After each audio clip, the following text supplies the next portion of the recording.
Hi and welcome. I'm Midnight Truth, and it's so nice to have you here tonight, wherever you are right now, whether you're in bed, lying on the couch, or just looking for a quiet moment. I want you to know this time is for you. Take a deep breath in, and as you breathe out, feel the weight of the day start to fade. Let your mind settle, let your body relax, and let yourself simply be. There's no rush, no pressure, just this calm, quiet moment. If you'd like, you can close your eyes and imagine yourself in a peaceful place. Maybe it's a cozy room with soft, warm lighting. Or maybe it's under a starry sky, with a gentle breeze brushing against you. Wherever you feel safe and calm, let yourself drift there. And if you're enjoying the moment, it would mean a lot if you could let me know where you're listening from or simply tap the like button. It's a little thing, but it helps bring more people into this peaceful space. And if you feel like you'd like to hear more stories like this, go ahead and subscribe. No pressure, just if you feel it. Tonight's story is gentle and soothing, perfect to carry you into a deep, restful sleep. So settle in, get comfortable, and let's begin. Moving Day was supposed to feel like a fresh start, a step toward a new beginning. Instead, it felt like stepping into a void, an unknown I wasn't quite ready to face. The divorce had left me emotionally gutted, like a hollow shell of my former self. So, when I found a listing for a quaint old house on the edge of town, I thought it was exactly what I needed. A quiet place to figure things out, away from the noise and prying eyes of the city. The house was as old as the surrounding neighborhood. Its weathered wooden exterior and creaking porch hinted at decades, maybe a century of history. I told myself the peeling paint and uneven floors were part of its charm. The realtor called it a fixer-upper with great potential. I just needed something affordable. The first time I stepped inside, I was greeted by a peculiar smell, not unpleasant, but not exactly comforting either. It was a mix of aged wood, faint mildew, and something else I couldn't quite place. I chalked it up to the house's age and resolved to light a few candles to freshen things up. The floorboards groaned under my feet as I explored, their protest echoing through the empty rooms. The kitchen was small but functional, the living room spacious but dimly lit, and the bedroom upstairs had a single window overlooking the unkempt backyard. It wasn't much, but it was mine. As I unpacked boxes late into the evening, the stillness of the house started to get to me. Every creak, groan, and whisper of wind seemed amplified in the emptiness. I dismissed it all as normal sounds of an old house settling, but a small knot of unease settled in my stomach. The next morning, I met Mrs. Anders, the elderly woman from next door. She was the kind of neighbor who peered out from behind curtains and seemed to know everyone's business. "Welcome to the neighborhood," she said with a tight-lipped smile. "I hope you like it here." "Thank you," I replied, trying to sound cheerful. "It seems like a nice area." She hesitated, her expression faltering. "That house, it's had a lot of people come and go over the years. Most don't stay long." "Oh, why's that?" I asked, curious. "Old houses have their quirks," she said cryptically, then added, "Some people say it's cursed. But, you know, rumors. Don't let them bother you." I forced a laugh.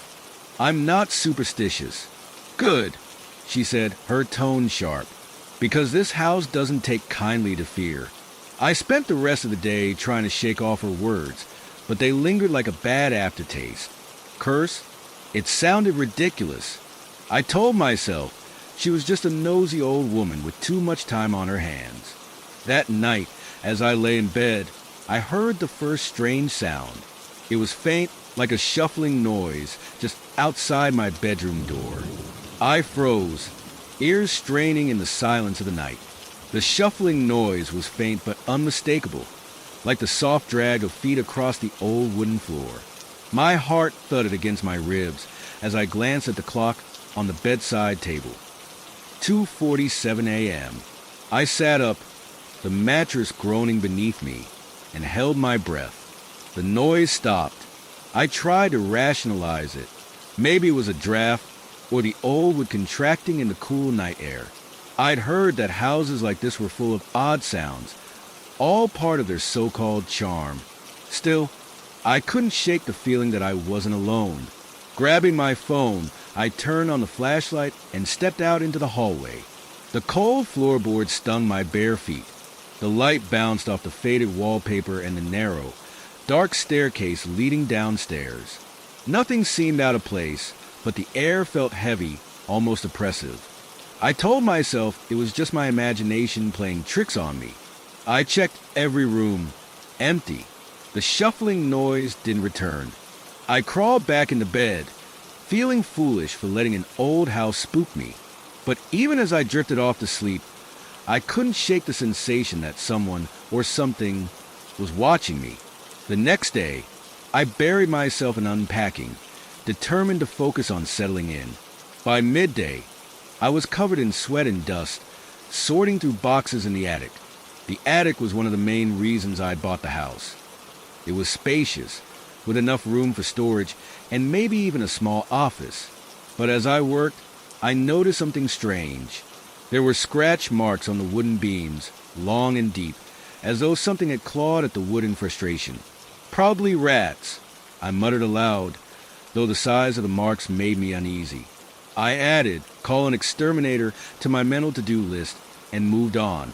Later that evening, Mrs. Anders stopped by again. She brought a plate of cookies, but her eyes darted nervously toward the house. "Everything all right in there?" she asked, her voice unusually soft. "Yeah, fine. Just settling in," I said, though I couldn't keep the edge out of my tone.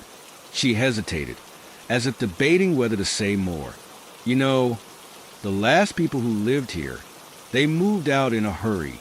Said they couldn't take the noises." "Noises?"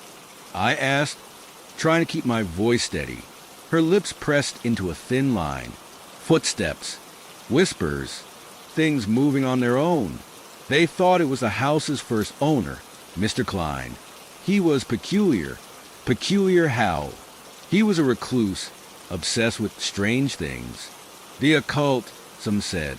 People talked about odd rituals in the middle of the night. After he died, things were never quite right with this place. I forced a laugh. "You don't really believe that, do you?" She didn't answer right away, just shifted uncomfortably on the porch. "Be careful, dear. That's all I'm saying." Her words left a sour taste in my mouth. I wasn't one to believe in ghosts or curses, but as I shut the door behind her, I couldn't help but glance over my shoulder. The hallway stretched out before me, dim and silent. For the first time, the house didn't feel like mine. It felt like something I was borrowing from someone who might return at any moment. That night, the noises started again. Heavy footsteps, slow and deliberate, echoed from somewhere downstairs. This time, they were louder, impossible to ignore. My pulse quickened as I crept out of bed, clutching my phone like a lifeline. The footsteps stopped abruptly as I reached the top of the stairs. The silence that followed was deafening. My flashlight beam cut through the darkness, landing on the staircase. For a moment, I swore I saw a shadow move, quick, fleeting, just at the edge of the light. "Hello," I called out, my voice trembling.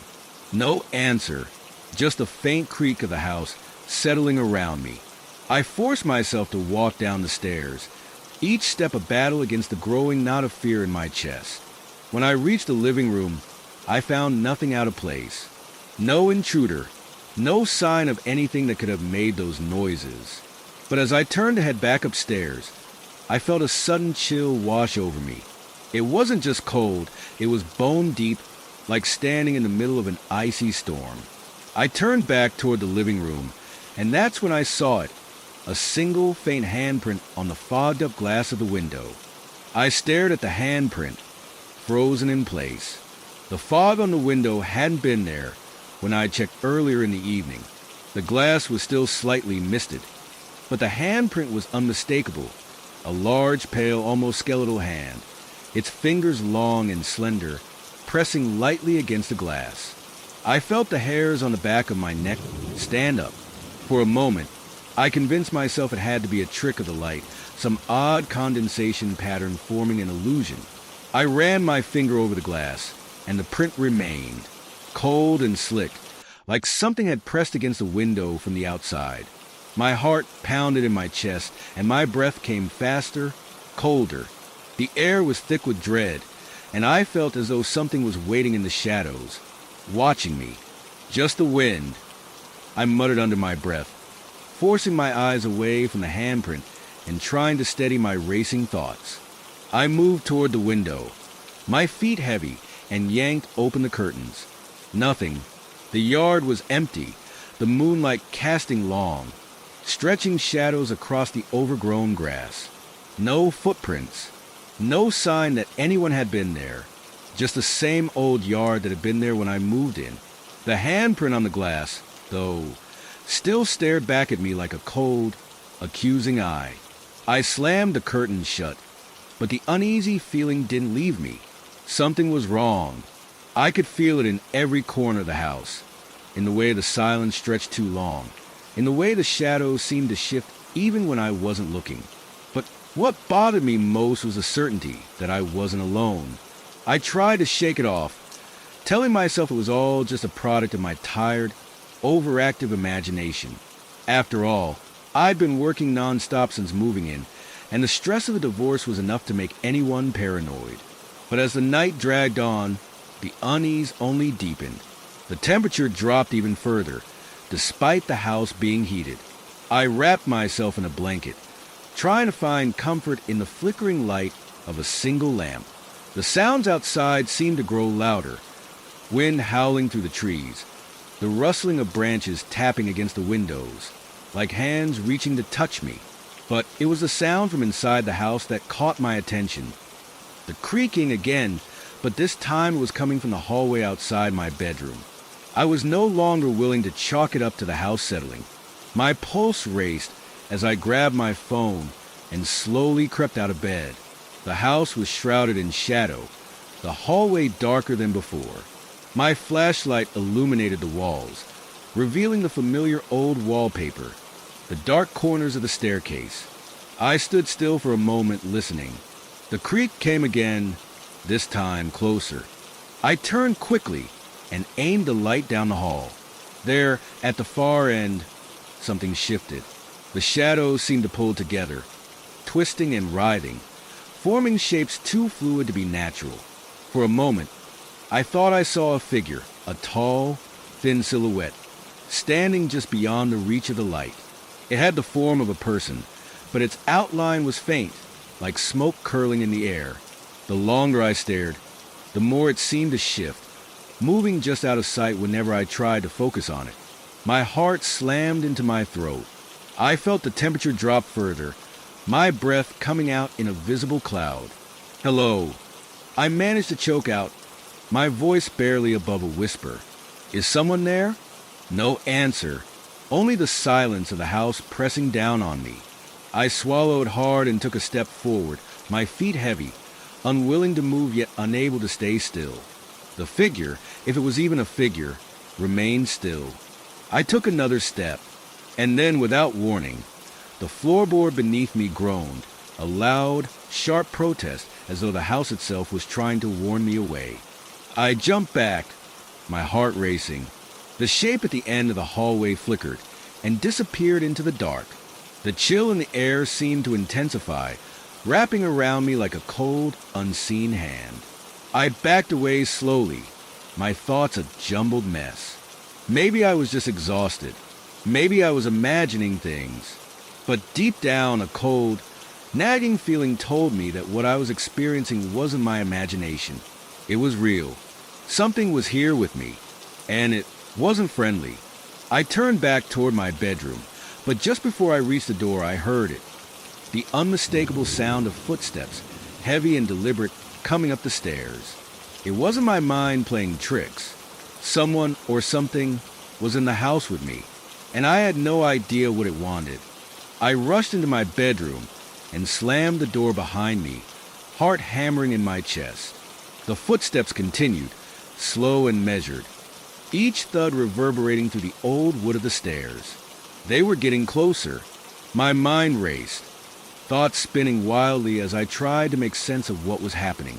I should have called someone, anyone, but the phone in my hand felt heavy, useless. I couldn't speak. My throat had gone dry, and my stomach twisted in knots. The footsteps stopped just outside my door. For several seconds, there was nothing but silence. No creaking, no whispers, just the sound of my own panicked breathing. And then, the door handle rattled. I stumbled backward, my legs weak and trembling. My pulse surged in my ears as the door handle continued to shake. A faint metallic noise, as if someone was trying to get in. My mind screamed for me to move, to run, but my body was paralyzed. It was as though the house itself was holding me captive, trapping me in this nightmare. Who's there? I finally managed to croak, but the words felt hollow, swallowed by the oppressive darkness. The door handle rattled again, more forcefully this time, as if answering my question. And then, to my horror, the door creaked open, just a crack. The faintest sliver of darkness spilled into the room, as though something on the other side was pressing against the door, waiting for an invitation. I backed away, my body trembling uncontrollably, but I couldn't take my eyes off the small gap in the door. My flashlight trembled in my hand, casting erratic beams across the room, illuminating the corners, the closet, the window, the far wall, but not the hallway outside. The door creaked wider, and then, as if in a final act of defiance, the door swung open fully, revealing the hallway. Empty, the same dark, silent hallway I had seen countless times before. No one was there, but I could feel it. Something was there, watching, waiting. I didn't wait to see what else might happen. I grabbed my jacket and rushed out of the room, my feet pounding down the stairs. My breath was coming in short gasps, my mind fogged with panic. I needed to get out of the house, right now. As I reached the front door, I hesitated. Was I just being paranoid? Maybe there was a logical explanation for everything. The footsteps, the door, the temperature dropped. But I knew deep down that I was lying to myself. There was something wrong with this house. Something ancient. Something that didn't belong. I reached for the doorknob, but before I could open it, the light above flickered and then went out completely. The house was plunged into complete darkness. My breath caught in my throat. I stood frozen, trying to steady myself, when the unmistakable sound of footsteps echoed through the darkened house again. This time, they were different, faster, closer, like something was chasing me. They were getting louder, coming toward me from the other side of the room. I ran. The door slammed open as I threw myself against it, stumbling out onto the porch. My feet hit the ground hard as I bolted down the steps and into the yard, the night air cold and biting. But as I ran, the footsteps didn't stop. They followed me. I didn't look back. I couldn't. I just kept running, tearing through the yard, the darkness swallowing me whole. The house loomed behind me, its windows like dark, empty eyes watching my every move. The air felt thick with dread, heavy and oppressive, as if the very ground beneath my feet was resisting my escape. I kept running until I hit the street, until the house was a distant shape behind me, its shadow stretching long across the lawn. My legs burned, my lungs ached, but I didn't stop. I couldn't. I was certain that if I did, if I even paused for a moment, whatever was following me would catch me. It wasn't until I reached the neighbor's house that I finally dared to stop, gasping for breath. My entire body shook with fear, and I pressed my back against the cool brick wall, my mind reeling. The sounds had stopped. The footsteps had stopped. But I couldn't shake the feeling that something was still out there, just beyond the edges of my vision, watching me. I looked back toward the house, but it was too far away, too dark to see clearly. "Are you okay?" Mrs. Anders' voice cut through the silence. She was standing on her porch, a concerned expression on her face. I could barely speak. My chest was tight, my body trembling. "There's something in that house," I finally whispered, my voice hoarse. It's not just old. There's something wrong with it." Mrs. Anders' face went pale. She stepped forward, her hands wringing together in nervous tension. "I tried to warn you," she said softly, her voice filled with a quiet, almost sad understanding. "It's not just the house. It's what's inside it." Before I could ask what she meant, she turned and disappeared inside her house, leaving me standing there in the cold night, alone and terrified. I didn't know if I'd ever go back to that house, but part of me knew that if I did, I wouldn't be the same. Whatever was inside, whatever Mr. Klein had brought into that place, wasn't finished with me yet. It was waiting for me to come back, to face whatever horror lurked in the shadows.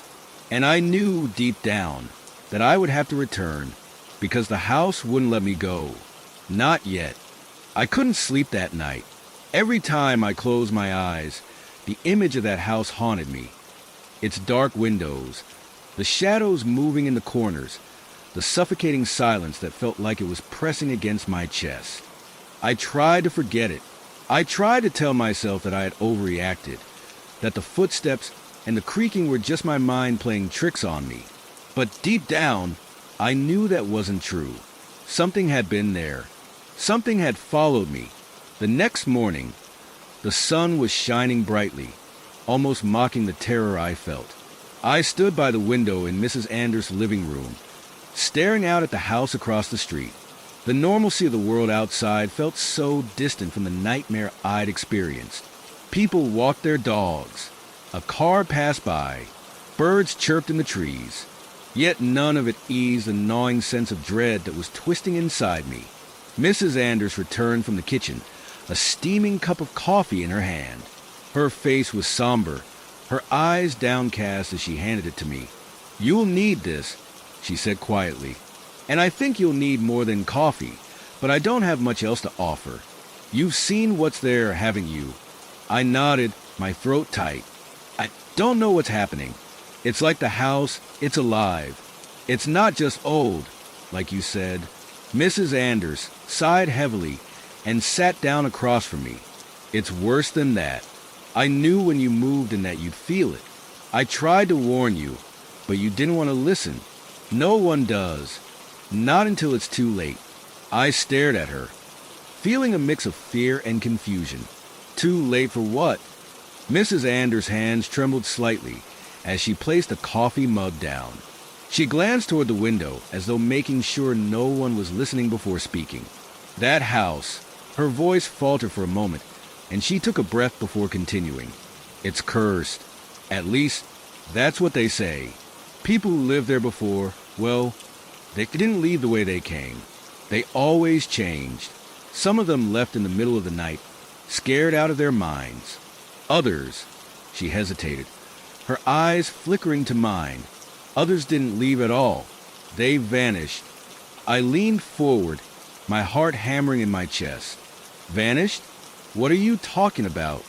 Mrs. Anders looked at me, her eyes filled with a deep, sorrowful understanding.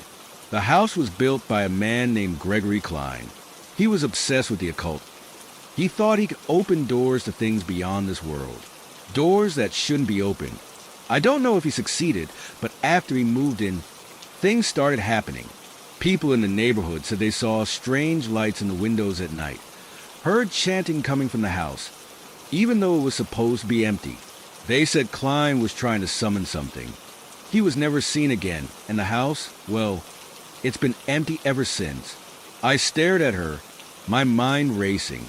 "So you think the house is haunted?" She shook her head slowly. "Not haunted. Not in the way you think. Whatever Klein was trying to do, whatever he summoned, it's still there. And it doesn't just haunt the house. It haunts whoever lives in it." I felt my stomach drop. "What do you mean by haunt?" "People who live in that house don't stay the same," she said quietly, as if reluctant to reveal too much. "They get obsessed. They hear things, voices, whispers, things moving around when no one's there. They start seeing things, feeling things that aren't real. And eventually, they get drawn into whatever is in there. They can't escape." Her words sent a chill down my spine. I had experienced some of it already. The footsteps, the door opening on its own, the cold air, but I hadn't understood. I hadn't realized how deep it went. how dangerous it could become. "I don't know what to do," I muttered, my hands gripping the coffee mug tightly. "I can't just leave. I'm already in too deep, aren't I?" Mrs. Anders' expression softened, but her eyes were filled with pity. "You don't have to stay. You can leave before it's too late. The house will take whoever stays in it for long enough." I felt a surge of panic rise in my chest. I had to get out. I had to leave before whatever was in that house took me, too. But a part of me, an irrational, terrified part of me, wanted to go back, to face it head on, to understand what was really happening. "Maybe I can just stay for a few more days," I said, almost to myself. "Maybe I can figure it out." Mrs. Anders' eyes darkened, and she shook her head. "It's not something you can figure out. It's not something you can control. The house will take what it wants, and you'll be left with nothing."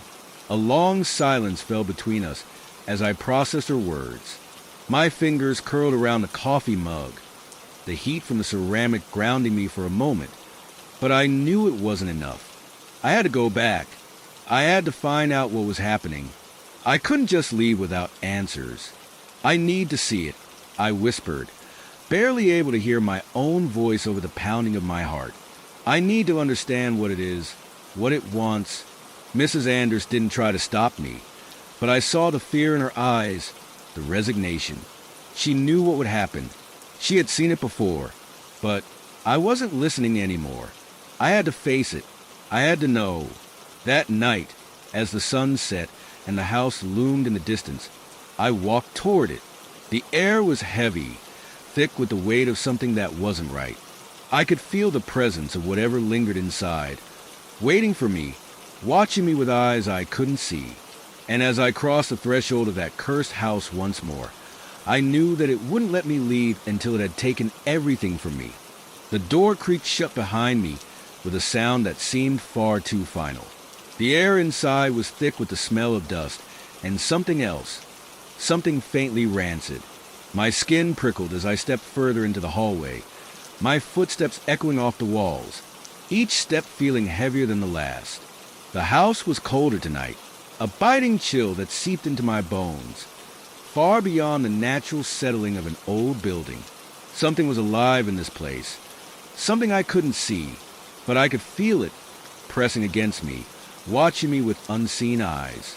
I stood in the center of the hallway, looking at the faded wallpaper peeling at the corners, the creaking floorboards beneath me groaning in protest with every movement.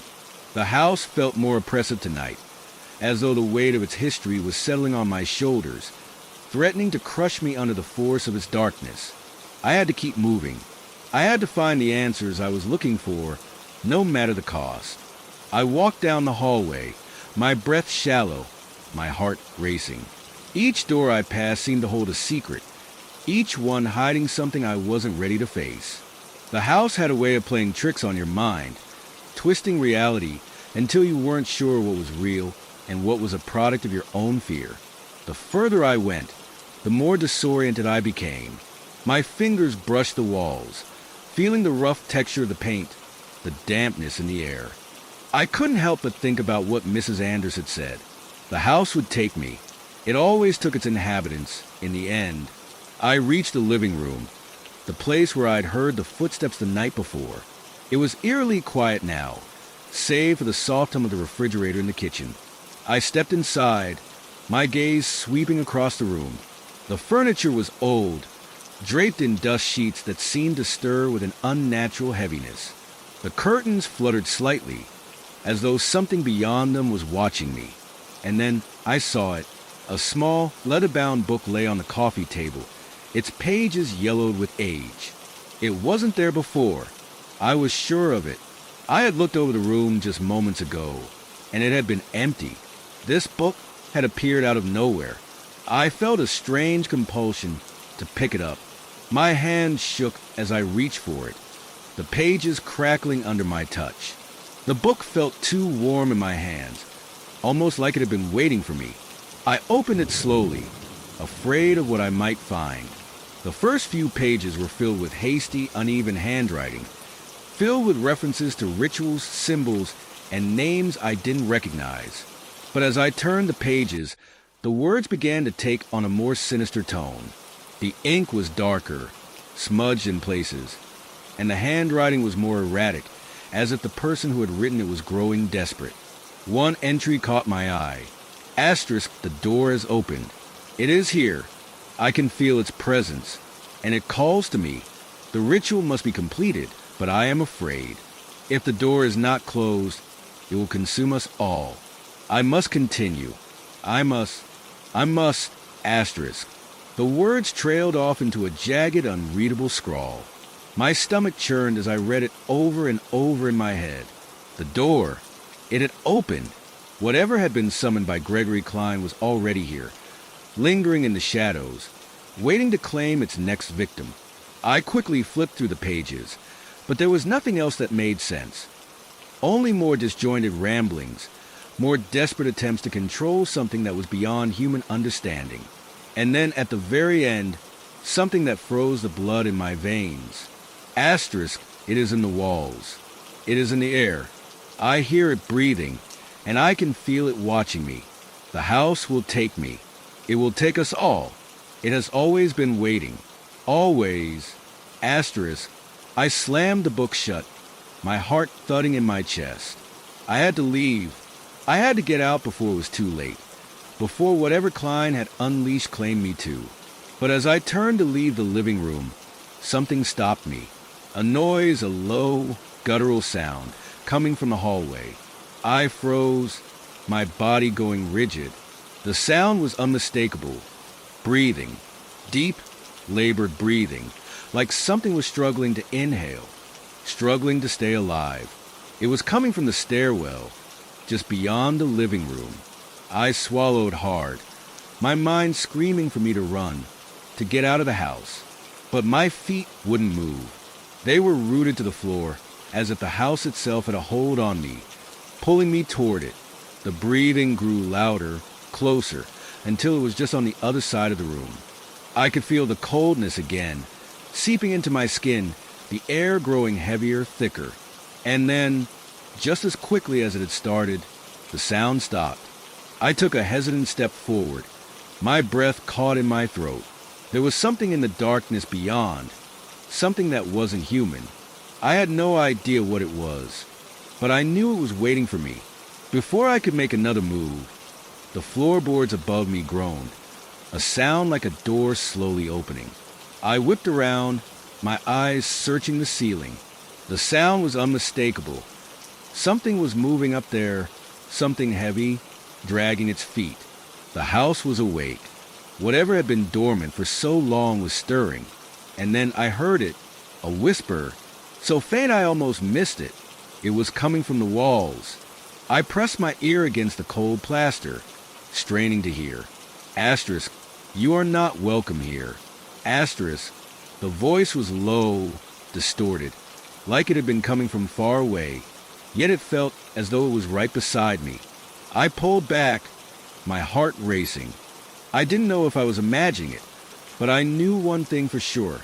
The house was alive, and whatever was in it was getting closer. I turned to leave, my mind racing with 1,000 thoughts. But as I stepped into the hallway, the door at the end of the corridor slammed shut with a deafening bang. The sound echoed through the house, filling the space with a sharp, jarring noise that made my teeth rattle. I didn't look back. I ran. I ran faster than I ever had in my life. My footsteps pounding in the dark, the walls seeming to close in around me. I had to get out. I had to escape. But as I reached the front door, my hand on the knob, the house groaned.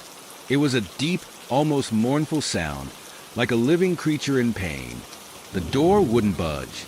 The air grew thick, suffocating, and I knew in that moment that I wasn't leaving. The house wasn't going to let me go. It had already claimed me. And as I stood there, trapped, the whispers began again. This time louder, clearer. Asterisk, you are ours. Asterisk, I couldn't breathe. The walls felt as though they were closing in on me, the air thick and suffocating. My hands shook as I twisted the door handle again, but it wouldn't move. It was as though the house had become a living thing, holding me captive with invisible hands, refusing to let me go. My heart pounded in my chest, the frantic beats reverberating through my body, each one a reminder that I was running out of time. I turned, my back pressed against the cold wooden door, trying to steady my breath. The house groaned in response, the floorboards creaking beneath my feet, as if it were aware of my every move. I could feel its eyes on me, watching, waiting. It wasn't just a house anymore. It was a presence, a malevolent force that seemed to seep into the very air I breathed. The whispers grew louder, coming from all around me, like voices trapped in the walls, their words indistinct but heavy with malice. I stumbled backward, my eyes darting to the hallway. The living room felt miles away, but somehow it was the only place that didn't seem to be closing in around me. I needed to find a way out, a way to escape the suffocating grip of this place. But everything felt wrong. The air was wrong. The sounds were wrong. Even the shadows seemed wrong, stretching in unnatural ways. I could almost feel the house itself shifting, its every corner bending, warping to trap me. Suddenly, the floor beneath me groaned with a loud crack, and I froze, my body rigid with terror. The sound came again, louder this time, closer, and then, unmistakably, the soft padding of footsteps. Slow, heavy, purposeful. Someone or something was moving upstairs. I whipped around to look at the stairwell, my body screaming at me to run, to hide, but I couldn't make my legs move. I wanted to scream, but no sound escaped my lips. My mind raced, torn between wanting to face whatever was up there and the primal need to flee. My hands trembled. The book still clutched tightly in my grip. The whispers were louder now, a chorus of voices rising in pitch, pressing against my skull, making it hard to think. I forced myself to take a step toward the stairs. My feet felt like lead, each movement slower than the last. The footsteps above me continued, dragging with an unnatural slowness.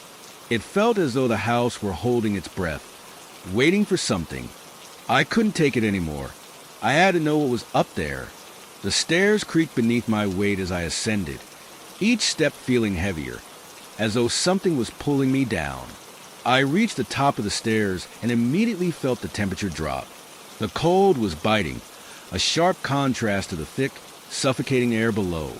The hallway above was dark, the shadows long and stretched unnaturally, like fingers reaching out to grab me. At the end of the hall stood a door, one that I hadn't noticed before. It was slightly ajar, the faintest sliver of light leaking through the crack, but no sound came from within. The footsteps had stopped. I took another step, my heart thumping in my ears. The house was quiet now, but I knew better than to trust the silence. It was the kind of silence that pressed against you, the kind that made you feel as though you weren't alone. I couldn't shake the feeling that something was watching me from the darkness. I reached the door, my hand hovering above the knob. The light from the crack seemed to flicker, casting strange shadows on the walls. For a moment, I considered turning back, running for the front door again, but the whispering voices had returned, louder than ever, urging me forward. I opened the door. Inside was a small room, barely large enough to hold a bed and a chair. The walls were bare, but there was something off about the room, something wrong. The air inside was thick, heavy, as though it had been sealed off from the rest of the house for years. My gaze shifted to the corner of the room, where something sat on the floor, partially obscured by shadows. A figure. It was hunched over, its back turned to me, motionless. My breath caught in my throat, the hairs on the back of my neck standing on end. I didn't know whether it was a person, a shadow, or something else entirely, but I knew one thing. It wasn't supposed to be here. And then it moved. Slowly, it turned toward me, its face hidden in shadow. My pulse raced, and my legs buckled beneath me. I barely caught myself on the doorframe as my knees threatened to give out. I opened my mouth to scream, but the sound died in my throat. The figure rose to its feet, its movements jerky and unnatural, like something that had been trapped for far too long. It stepped closer. I wanted to run, to get away, but my feet were frozen in place. The air around me grew colder still, the temperature dropping so fast that I could see my breath in the air. I could feel the presence of something behind me, something that was no longer content to wait. Something was coming, something that was hungry for me. The figure stepped into the light, revealing its face. But it wasn't human. Its skin was pale, almost translucent, stretched tight over its bones. Its eyes were wide and unblinking, black pits that seemed to swallow the light around them. Its mouth was wide, impossibly wide, twisted in a grin that sent a chill down my spine. I could hear its breathing now, slow and deep, like something ancient and dying. And then it spoke. Asterisk, you shouldn't have come. Asterisk. The voice was raspy, like dry leaves scraping across the ground, and it echoed in my mind long after the words were spoken. Before I could react, before I could even scream, the door slammed shut behind me. The figure lunged forward, its cold hand wrapping around my wrist, pulling me toward it. I could feel its breath on my skin, cold and rancid, like death itself. But just as quickly as it had appeared, it was gone. The room was empty. I was alone. The door stood ajar, as though nothing had happened at all. I stumbled back, my heart pounding in my chest, the cold sweat dripping down my back. I had to get out. I had to leave. I couldn't stay here any longer. I turned and fled down the hallway, my mind spinning with panic. The house groaned again, the walls seeming to shift and writhe as I ran. But the footsteps followed me. I could hear them clearly now, each one echoing through the halls, drawing closer, faster. I didn't look back. I couldn't. The door was within reach, just a few more steps, but as I reached for the knob, it happened again. The house groaned, and the door slammed shut before my fingers could touch it. And then I heard the whisper again. Asterisk, you're not leaving. Asterisk. I spun around, but the hallway was empty. The sound of footsteps was gone. The house had swallowed them whole. I was trapped. The weight of the house was crushing me. I could feel it pressing in from all sides, suffocating me, and with every breath, it grew harder to stay calm. My mind raced, a million thoughts spinning in chaotic circles, none of them making sense. The house, the figure, the whisper. Everything felt like a nightmare I couldn't wake up from.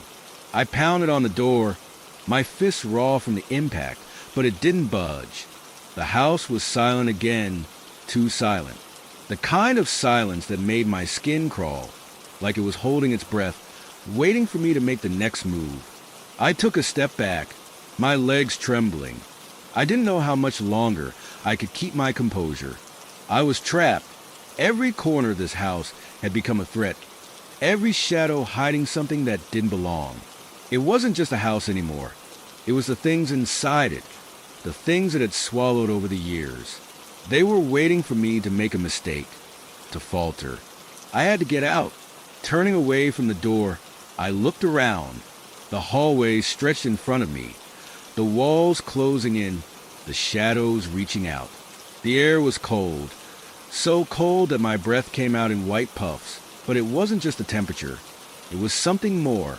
It was a presence, a heaviness that made everything feel wrong, out of place. I needed a plan. I rushed back toward the stairs, the steps creaking beneath my weight. The light was dim, the hallway stretching on forever, but my mind was locked on the one thing I needed, answers. I needed to understand what was happening here, why this house was so alive, why it wouldn't let me leave. The journal, the book I had found earlier, had to hold some kind of key, something that could explain all this. I had to go back to it, read it again. I made my way into the living room, the cold still following me, every shadow seeming to twitch and move as I passed. The journal lay where I'd left it, on the coffee table, its pages mocking me. I reached for it, my fingers shaking as I opened it to the first entry. But the words were different now. The letters seemed to writhe on the page, twisting and contorting as if they were alive. The ink was darker, more vivid, and the words themselves, they weren't the same as before. The writing was jagged, uneven, almost as if someone had written it in a rush, their hand trembling with fear. Asterisk, it's here. It's awake. It knows I've tried to stop it. Asterisk, I froze. I had to stop reading. I knew I had to, but I couldn't look away. My eyes raced down the page, skimming over the words, the horrifying realization setting in. Asterisk, I tried to banish it. I tried to seal the door, but it won't stay closed. It's coming. It's coming for me. It's watching. It's waiting for you. Asterisk, I slammed the journal shut, my heart pounding in my chest. The cold was worse now, crawling under my skin, chilling me to the bone. I couldn't breathe, couldn't think, couldn't move. And then I heard it again, the footsteps, slow, deliberate, coming from upstairs. I didn't even hesitate this time. I jumped to my feet and bolted for the door, not even thinking, just running. I could feel the house shaking as I ran through it, the walls groaning in protest, the floorboards cracking beneath my feet. The door. I had to get to the door. I reached it, my hand on the knob, and I twisted with all my strength. But again, it didn't open. My body went numb with fear. The door was locked. The house was locked. I was locked in. I spun around, desperate for another way out. The living room, the kitchen, none of them were options. I had nowhere to go, no escape. The footsteps were closer now, almost right behind me. And then I heard the voice. Asterisk, it's too late. Asterisk. It was low, cold, and it came from nowhere and everywhere at once. It was the same voice I had heard before, but now it was more real, more tangible. I felt it inside me, curling around my bones like a vice, squeezing the breath from my chest. I ran again, but my legs were heavy, like they were filled with lead. My head spun, the walls closing in tighter with each step. I could feel it, that presence, that thing, moving closer with every heartbeat. I reached the back door. It was old, covered in peeling paint, but it was my last hope. I yanked on the handle, but this time it gave.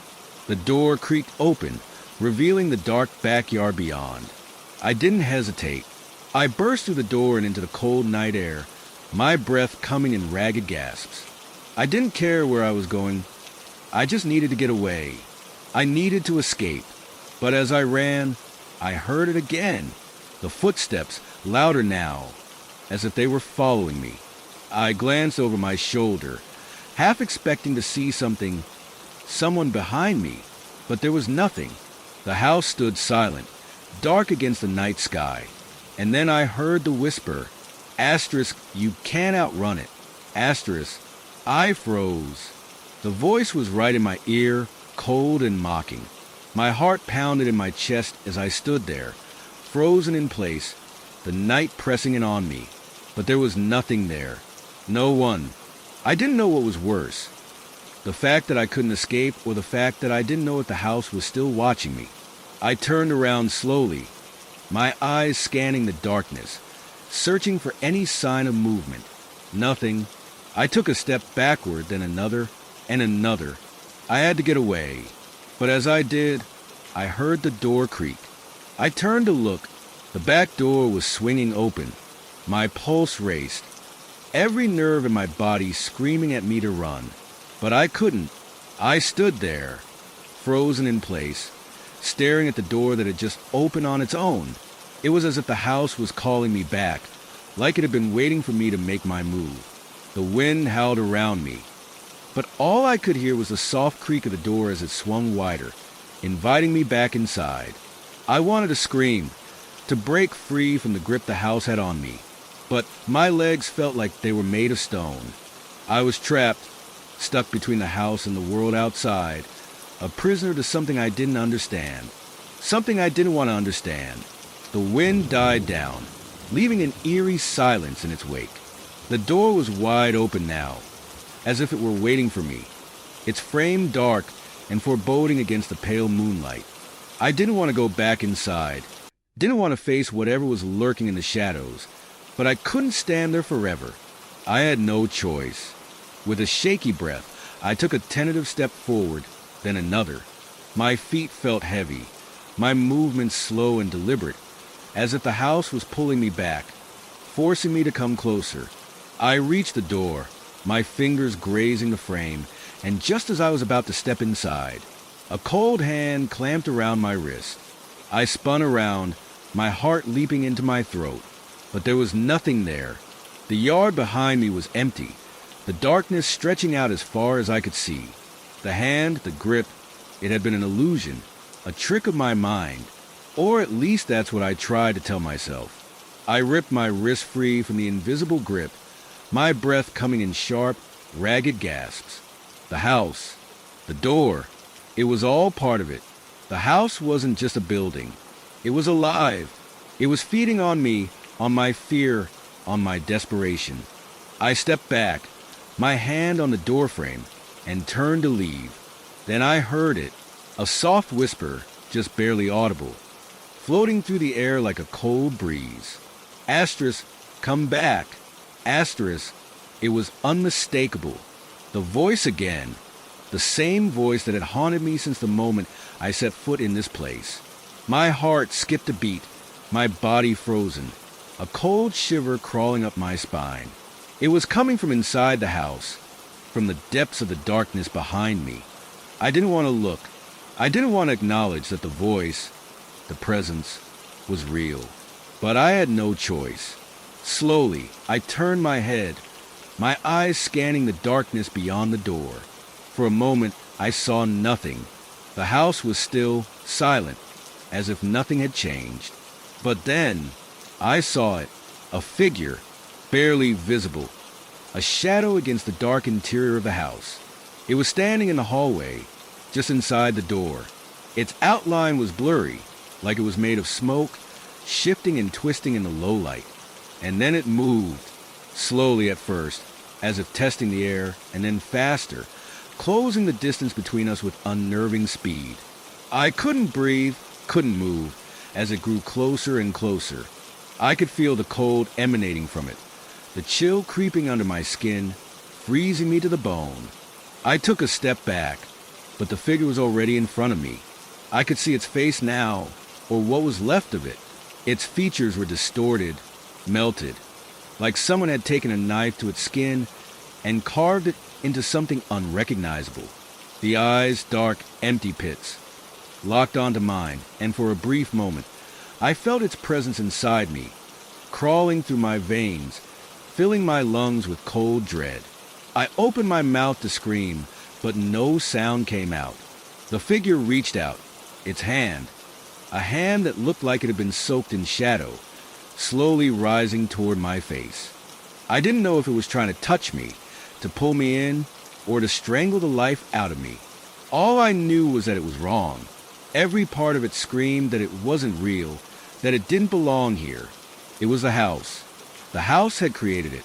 The house was feeding on my fear, twisting it into something far worse than I could have imagined. With a force I didn't know I had, I shoved the door shut, slamming it against the figure's outstretched hand. The house trembled around me, as if in protest. For a moment, the world stood still, the tension unbearable. But then, as if the house had decided it had had enough, the door clicked into place. I backed away, gasping for air, my chest tight with fear. I didn't know what to do, where to go, how to escape. All I knew was that I couldn't stay in that house a moment longer. I had to leave, but as I turned to flee, something caught my eye. Through the crack in the door, I saw it. A figure. No!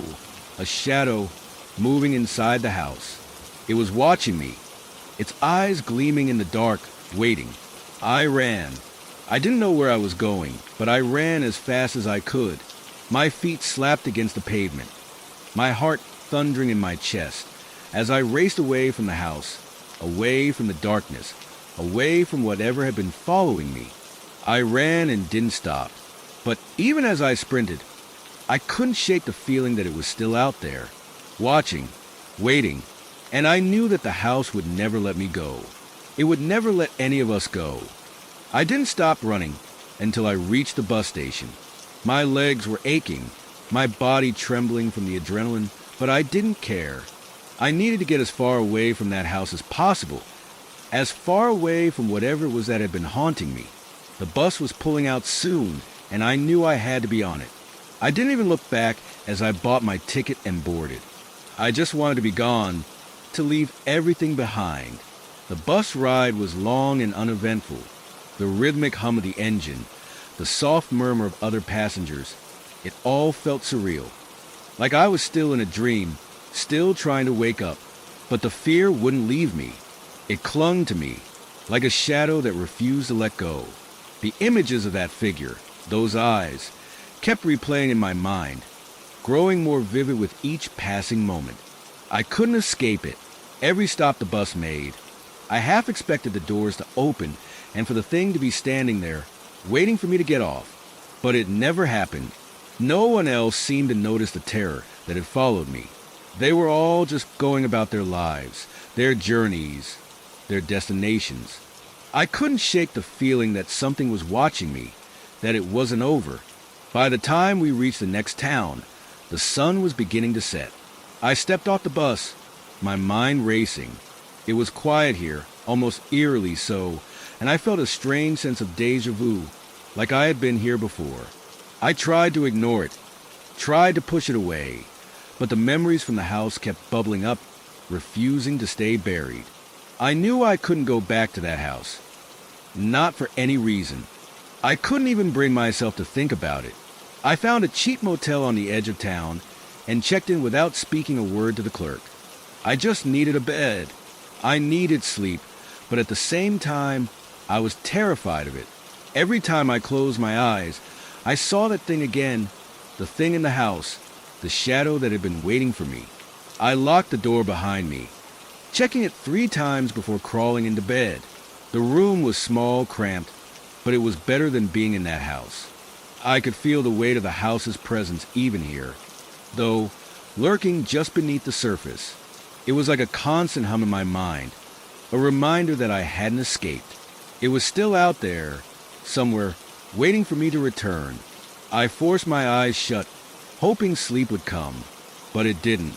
Every creak of the floor, every faint sound of the wind outside made my heart race. I couldn't shake the feeling that I wasn't alone. That thing, that presence, was still there in the dark corners of the room. I could hear the faint sound of footsteps, light and soft, echoing in the hall outside my room. I held my breath, waiting, listening, but the sound didn't come closer. It lingered, hovering in the distance. I pulled the covers tighter around me, trying to block out the noise, trying to pretend it wasn't real. But I couldn't. I knew what it was. It was the same thing that had followed me from the house, the same thing that had been waiting for me all this time. I turned to face the wall, squeezing my eyes shut, praying for the morning to come, praying that the sun would rise and chase the darkness away. But it didn't. The footsteps stopped, and then I heard it, the whisper, asterisk, you can't run forever, asterisk. I jumped up in bed, my heart pounding in my chest. I was sweating, shaking, my hands trembling as I reached for the lamp on the nightstand. I fumbled with the switch, desperate for light, desperate for something to break the silence. But the room stayed dark, the shadows lingering in the corners like they were alive. I stood there, frozen in place, staring at the dark corner of the room where I had heard the whisper. Nothing, no movement, no figure, just the quiet. The sound of footsteps was gone, the voice was gone, but I knew it wasn't over. It was waiting. It was still out there, following me, and no matter where I went, no matter how far I ran, it would find me again. I wasn't safe. Not here. Not anywhere. It was in the house, in the town, in the shadows. It was everywhere, and it would never stop. I sat down on the edge of the bed, my hands pressed to my temples. My mind was a mess, tangled in the webs of everything I had experienced. I couldn't breathe. I couldn't think. I had thought I was escaping, that I could outrun the nightmare, but I had been wrong. I had only moved it with me. It was in me now, a part of me. The house had marked me, and no matter where I went, I would always be a part of it. The footsteps returned, this time closer, much closer. I turned my head, eyes darting around the room, but there was no one there. The whisper returned too, faint, almost inaudible, but I could feel it, like it was crawling under my skin. Asterisk, you belong to us. Asterisk, I couldn't take it anymore. I ran to the door, throwing it open with all my strength. The hallway was empty, the same empty hallway I had passed through before. But something was different now. The air was thick, heavy, almost suffocating. It felt like the house itself was pressing in on me, its walls closing tighter with each passing second. I stepped into the hallway, feeling the weight of the house on my shoulders, the air thick and still, suffocating. The whisper followed me, echoing in the distance, filling the emptiness with its cold promise. Asterisk, you'll never escape. Asterisk, and I realized, with a chill running through my veins, that the house hadn't let me go. It had only been biding its time. It was waiting for the next chapter to unfold. I was never meant to leave, and neither was anyone else. I couldn't bring myself to stay another night in the motel. The walls felt like they were closing in on me, suffocating with each passing minute. I thought of running as far away as I could, but I knew deep down that it wouldn't matter. The house, whatever had been haunting it, was with me now. It had followed me, crept into my thoughts, my soul. There was nowhere I could go that would rid me of it. I packed up my things, still shaking, trying to calm my breathing. I had to get out. I had to find answers, or at least some way to make sense of all of this. I couldn't go back to that house, but there had to be something I could do, right? Something that could end this nightmare before it consumed me completely. I got in my car and drove aimlessly, not sure where I was going. The road stretched out before me, but I didn't feel free. The weight was still there, heavy on my chest. Every turn, every street I passed felt like a reminder that I was being hunted. The house had marked me, and nothing I did would ever erase it. As I drove, I remembered something the neighbor had mentioned, a vague reference to an old legend. She had been so casual about it, like it was just another story.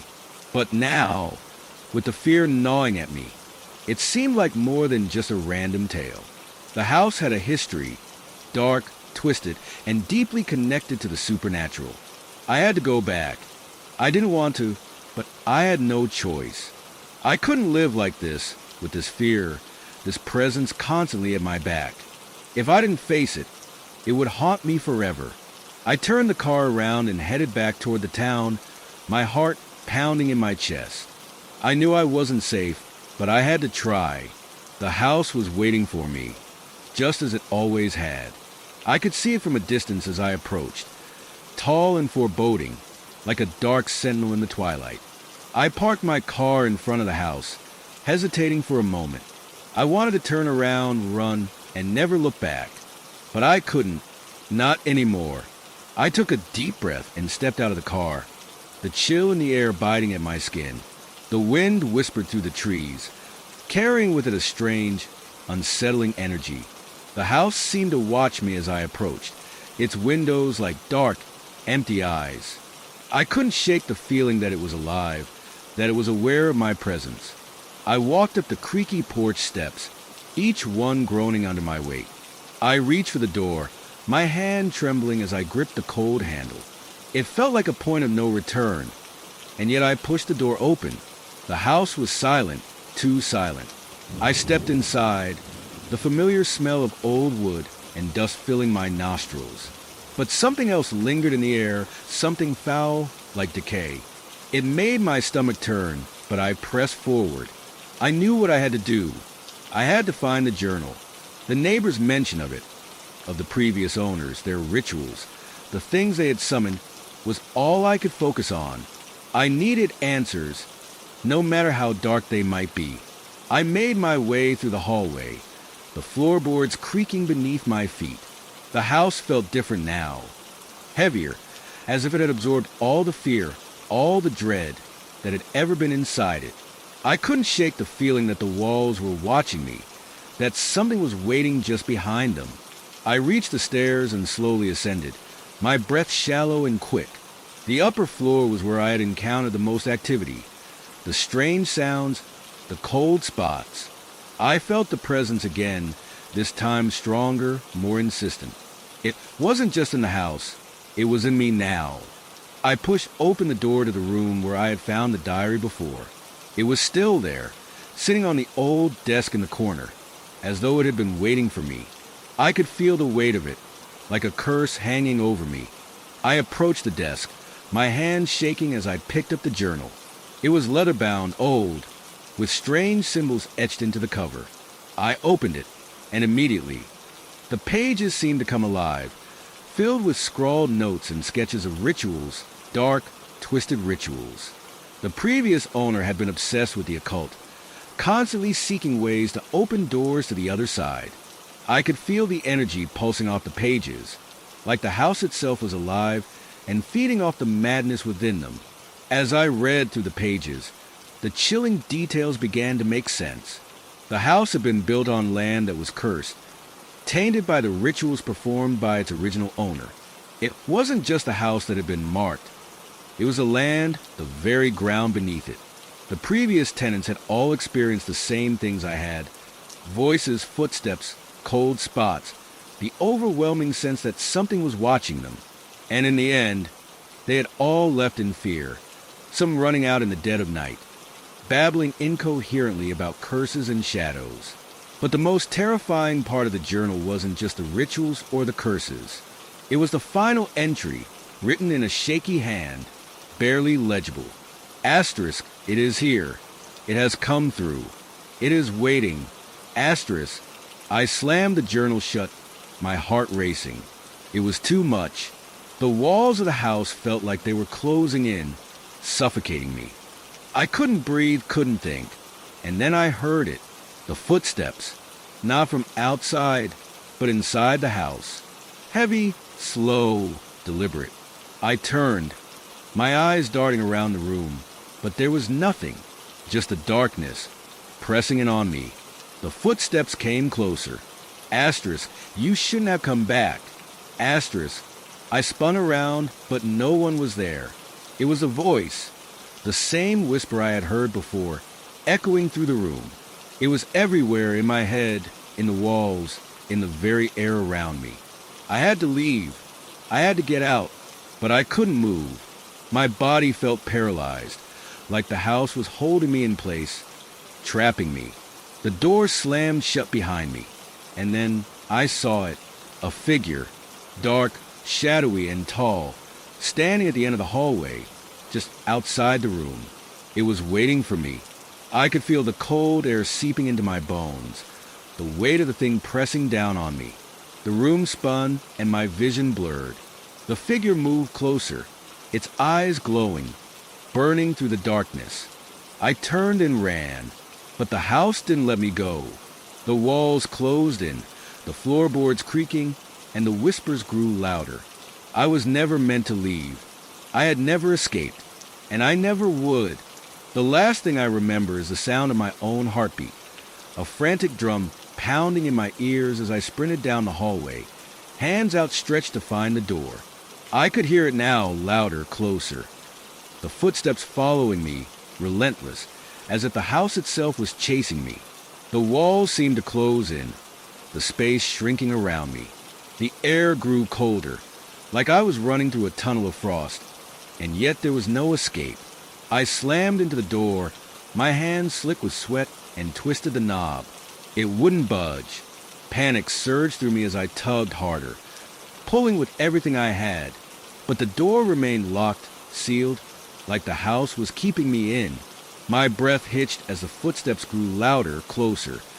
So close I could feel them, vibrating in my chest, sending a jolt of terror down my spine.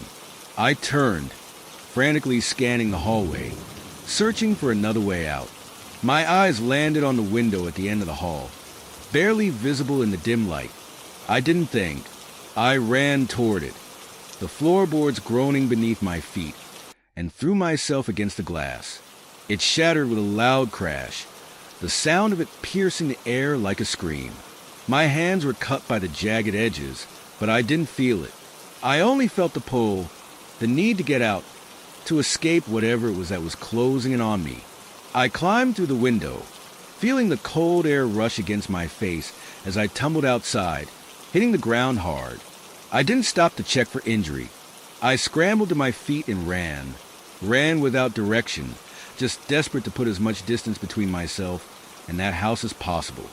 I kept running until my legs burned, my breath ragged in my chest. I didn't look back. I couldn't.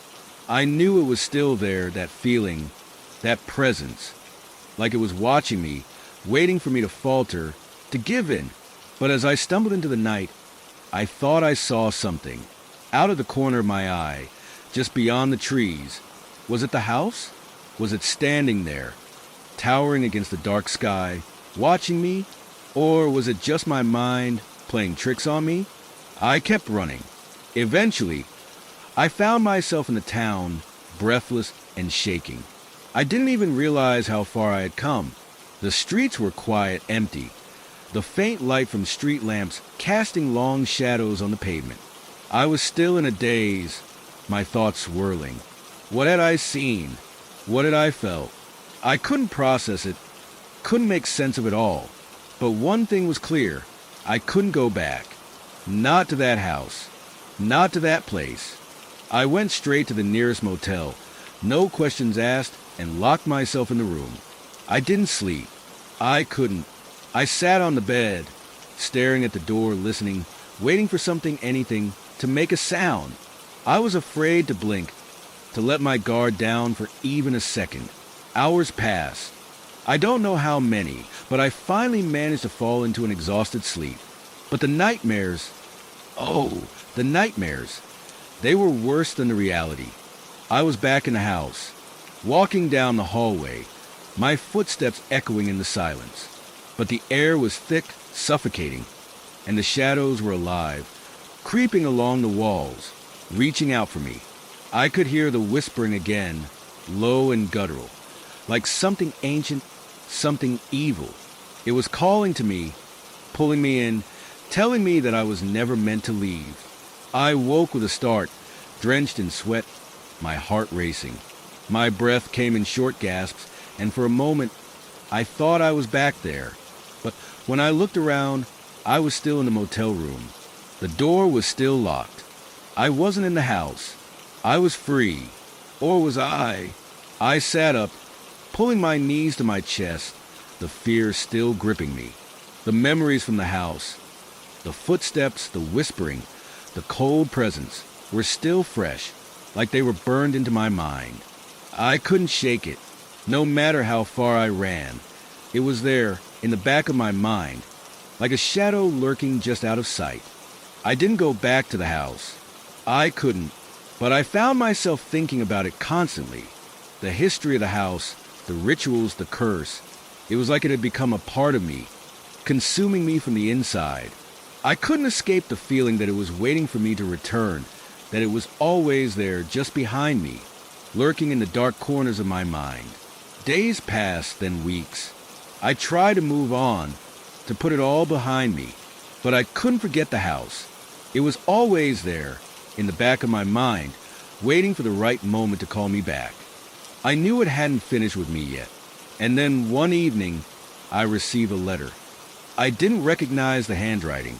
It was simple, unadorned, with no return address. I opened it cautiously, my hands trembling. Inside, there was only one sentence, written in bold, shaky letters. Asterisk, it has come for you. Asterisk, the words seemed to burn on the page, sending a chill through me, a coldness that sank deep into my bones. I looked up from the letter, my eyes scanning the room. The silence felt heavier now, like something was watching me. The walls seemed to close in, the air growing colder. I tried to convince myself it was just a prank, just some sick joke. But deep down, I knew the truth. The house hadn't let me go. It was still out there, waiting for me, and one day it would call me back. I don't know when that day will come, but I know one thing for sure. The house will have its way with me, just like it had with the others. And no matter how far I run, no matter how many years pass, I'll never be free. It will always be waiting. Story 2. It's funny how life can unravel in ways you don't expect. One day, you're caught up in the routines of a comfortable life, and the next, you're standing on the doorstep of an old, unfamiliar house with a suitcase in one hand and a shaky hope for a fresh start in the other. That was me, standing outside 247 Hollow Avenue, staring up at the weather-beaten Victorian home I'd just signed a lease for. The house had been listed at a suspiciously low price, something that should have raised a red flag. But after my divorce and the mounting expenses of starting over, affordability was my only priority. The place had charm, I told myself. The peeling paint, the sagging porch, the ivy that seemed to claw its way up the sides, sure it had character. The realtor was quick to dismiss any questions about the house's age or history. Just needs a little TLC, she said with a tight smile. I wasn't in the mood to dig deeper. I needed somewhere to live, and this was it. The first step inside was underwhelming. The smell of mothballs and old wood filled the air, and the floorboards groaned under my weight, like the house itself was letting out a long sigh. Still, I tried to see the potential. The high ceilings, the ornate crown molding, the wide staircase leading to the second floor. It was the kind of house that could be beautiful if you squinted hard enough. Or so I thought. I spent the first day unpacking the essentials, moving boxes from the tiny U-Haul parked outside into the house. By the time the sun dipped below the horizon, the house felt no warmer, no more like home. The old radiator rattled and hissed, failing miserably to push any heat through the drafty rooms. I told myself I'd buy a space heater the next day. That night, I lay in bed staring at the shadows dancing across the ceiling. The sounds of the house filled the silence, groaning wood, faint creaks, and the occasional distant thump. Old houses make noise, I reminded myself. It's nothing, but the unease was harder to shake than I cared to admit. The next morning, I met a neighbor while dragging the trash bins to the curb. She was a wiry woman in her 60s, with sharp eyes that seemed to take in everything. Her name was Mrs. Dunn, and she wasted no time in asking questions. "You just moved into Hollow House?" she asked, as if the name carried a weight I didn't understand. "Yes," I said. "It's affordable." She gave me a long look, the kind that made me feel like I was missing a joke. "Not many people stay there long," she said, her tone casual but her eyes watchful. "They say the place has a way of unsettling folks." I laughed awkwardly. "Unsettling how?" She shrugged. "Oh, you know, footsteps in the night, things moving on their own, that kind of nonsense." Last tenants left in a hurry, claimed the place was cursed. I forced a smile. "Well, I'm not superstitious." Her gaze lingered for a moment before she said, "Suit yourself. Just don't let the house get to you." I tried to laugh it off as I walked back inside, but her words clung to me like cobwebs. I didn't believe in curses, ghosts, or any of that nonsense, but the way she said it, so matter-of-factly, stirred a tiny ember of doubt. Over the next few days, I tried to settle into a routine. Work, groceries, unpacking, repeat. The house continued its orchestra of creaks and groans, and I did my best to ignore them. But then on the third night, something happened that I couldn't brush off. It was late, close to midnight, when I was jolted awake by the sound of heavy footsteps above me. My heart thudded in my chest as I strained to listen. The sound came again, deliberate, heavy, moving across the upstairs hallway. I sat up, my breath caught in my throat. "It's nothing," I whispered to myself. "Just the house settling." But it didn't stop. The footsteps moved closer, stopping directly above my bed. For a moment, the silence was deafening. Then, as if whatever had been pacing decided it was done, the sound stopped altogether. I didn't sleep that night. I lay there, staring at the ceiling, every nerve on edge. When the morning came, I told myself it had to be the pipes or some other logical explanation. But deep down, I wasn't so sure. By the end of the week, the oddities had piled up. Lights flickering, doors creaking open on their own, the distinct feeling of being watched when I was alone. It was subtle, just enough to make me question my sanity. I told myself it was stress, exhaustion, the remnants of a life turned upside down. But at night, when the house came alive with its symphony of noises, doubt crept in. It wasn't until I stumbled across an old, weathered photo in the attic that things took a darker turn. The photo was black and white, showing a man standing in front of the house, his face shadowed beneath a wide-brimmed hat. Something about the image sent a chill down my spine. Scrawled on the back, in faded ink, were the words, Hollow Avenue, 1928. Keep the door closed. I stared at those words for a long time, my heart pounding in my chest. Keep the door closed. What door? And why? The photo stayed with me, its cryptic message looping in my mind as I went about my day. Keep the door closed. I couldn't shake the feeling that those words were more than a simple warning. The man in the picture, his shadowed face, the strange stillness in his posture, everything about it felt wrong. I left the photo on the kitchen counter, unable to decide what to do with it, but the longer it sat there, the more it felt like it was watching me. The attic itself had been an accidental discovery. I'd noticed a small, discolored patch on the hallway ceiling that turned out to be a hidden hatch. I had pulled it open, revealing a rickety wooden ladder leading up to the attic. The space was dusty and cramped, the air thick with the smell of mildew. I hadn't explored much, just enough to see that the attic was filled with forgotten relics. Stacks of old newspapers, broken furniture, and a large trunk pushed against the far wall. That trunk, I thought about it constantly after finding the photo. It had been locked with a thick chain wrapped around it. At the time, I dismissed it, figuring it was just someone's forgotten belongings. But now, with the photo and its eerie message weighing on me, I couldn't help but wonder what was inside. I told myself it wasn't my business, that I'd moved into the house to start fresh, not to dig into its past. Still that night, I found myself lying awake in bed, staring at the ceiling. The creaking of the house seemed louder than ever, each sound sharper, more deliberate. The footsteps came again, slow, deliberate thuds moving across the floor above me. I threw the blankets off and sat up, my pulse racing. "It's just the house," I muttered. "It's nothing," but my voice sounded weak, unconvincing. The sound didn't stop this time. The footsteps moved down the hallway, growing louder, closer.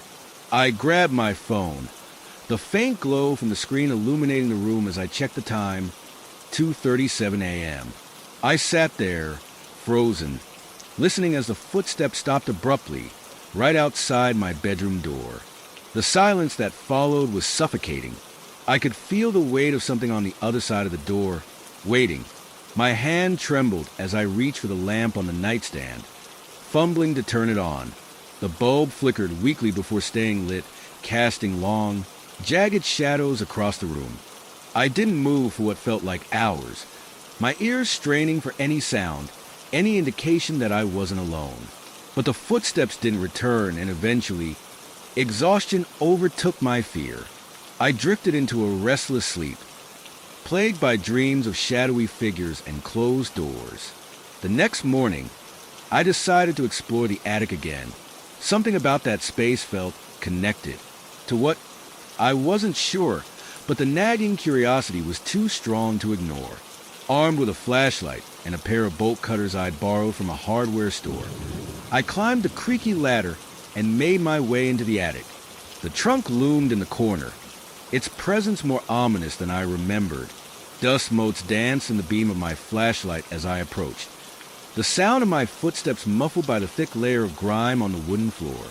The chain was rusted, the padlock brittle with age. It took only a few sharp squeezes of the bolt cutters for the chain to fall away, clattering to the floor. I hesitated before opening the trunk, my hands hovering over the lid. My gut screamed at me to stop, to leave it alone, but my curiosity drowned out the warning. Inside the trunk were papers, hundreds of them, yellowed with age and covered in spidery handwriting. They smelled of mildew and something metallic, almost like blood. Beneath the papers, I found a book bound in cracked, black leather. It was heavier than it looked, the pages thick and uneven. The writing inside was almost illegible, a mix of strange symbols and Latin phrases I didn't understand. But one word stood out, repeated over and over again, porta. Door, I whispered. The sound of the word seemed to echo in the attic, as though the house itself were listening. I flipped through the pages, my unease growing with every turn. The book was filled with diagrams of circles and lines, each one more intricate than the last. At the center of many of them was the same phrase, custodi ostim apertum. Keep the door closed, I muttered, my heart pounding. A sudden crash made me jump, the book slipping from my hands and landing with a heavy thud. I spun around, my flashlight darting across the attic. A stack of newspapers had toppled over, their yellowed pages scattered across the floor. But the ladder I had climbed up just moments ago, was no longer there. My breath caught in my throat as I stumbled toward the opening, shining my flashlight down into the hallway below. The ladder was gone, as if it had never been there. I felt a wave of cold air wash over me, and the light in my hand flickered. And then I heard it, a low, guttural sound, like the growl of an animal, coming from somewhere deep within the house. It was the first time I felt true, unshakable fear. I didn't know how I got down from the attic. Maybe I jumped, or maybe the ladder reappeared when I wasn't looking. All I know is that I found myself standing in the hallway, the black leather book clutched tightly against my chest. The growling sound had stopped, but the house felt different, heavier, as though it were alive and aware of my presence in a way it hadn't been before. I locked my bedroom door that night, the book sitting on the desk across the room. The shadows seemed darker, the silence thicker. Every creak, every groan of the house sent a fresh wave of terror through me. I didn't sleep. I couldn't. The book's presence was suffocating, its pages filled with secrets I didn't want to understand. But one thing was clear. This house wasn't just old or quirky. It was something else entirely, something dangerous. And whatever door the book warned about, I had a feeling it wasn't just a metaphor. The next morning, I decided I couldn't keep pretending that this house was just old and creaky. The growl from the attic, the missing ladder, the eerie whispers in the dark. It wasn't normal. I hadn't gotten any sleep, and my mind felt as if it were unraveling with every passing hour. But I had to figure out what was going on. I had to know more about this house, about the book, about porta and custodi ostim apertum, the phrases that haunted me. I placed the book back in the trunk for safekeeping. The last thing I needed was to be caught carrying it around. It felt alive somehow, as if it were calling out to me, coaxing me to keep reading, to uncover the dark secrets it contained. But I resisted, at least for now. I needed to ground myself, to take a step back and not let my fear control my actions. I went downstairs and made myself a cup of coffee, trying to steady my nerves. As I sat at the kitchen table, the house creaked around me. It wasn't unusual, but today it seemed louder, more purposeful. Though it groaned in places it shouldn't, as if the house was reacting to my presence. I rubbed my temples and forced myself to focus. I needed information, something concrete to explain what was happening here. A knock on the door jolted me from my thoughts. I stood up quickly, my heart pounding. It was too early for any visitors, certainly no one I knew. I hesitated before walking to the door, glancing out the window first. The neighbor from next door, Mrs. Tuttle, stood on my doorstep, her weathered face framed by a frizzy mass of white hair.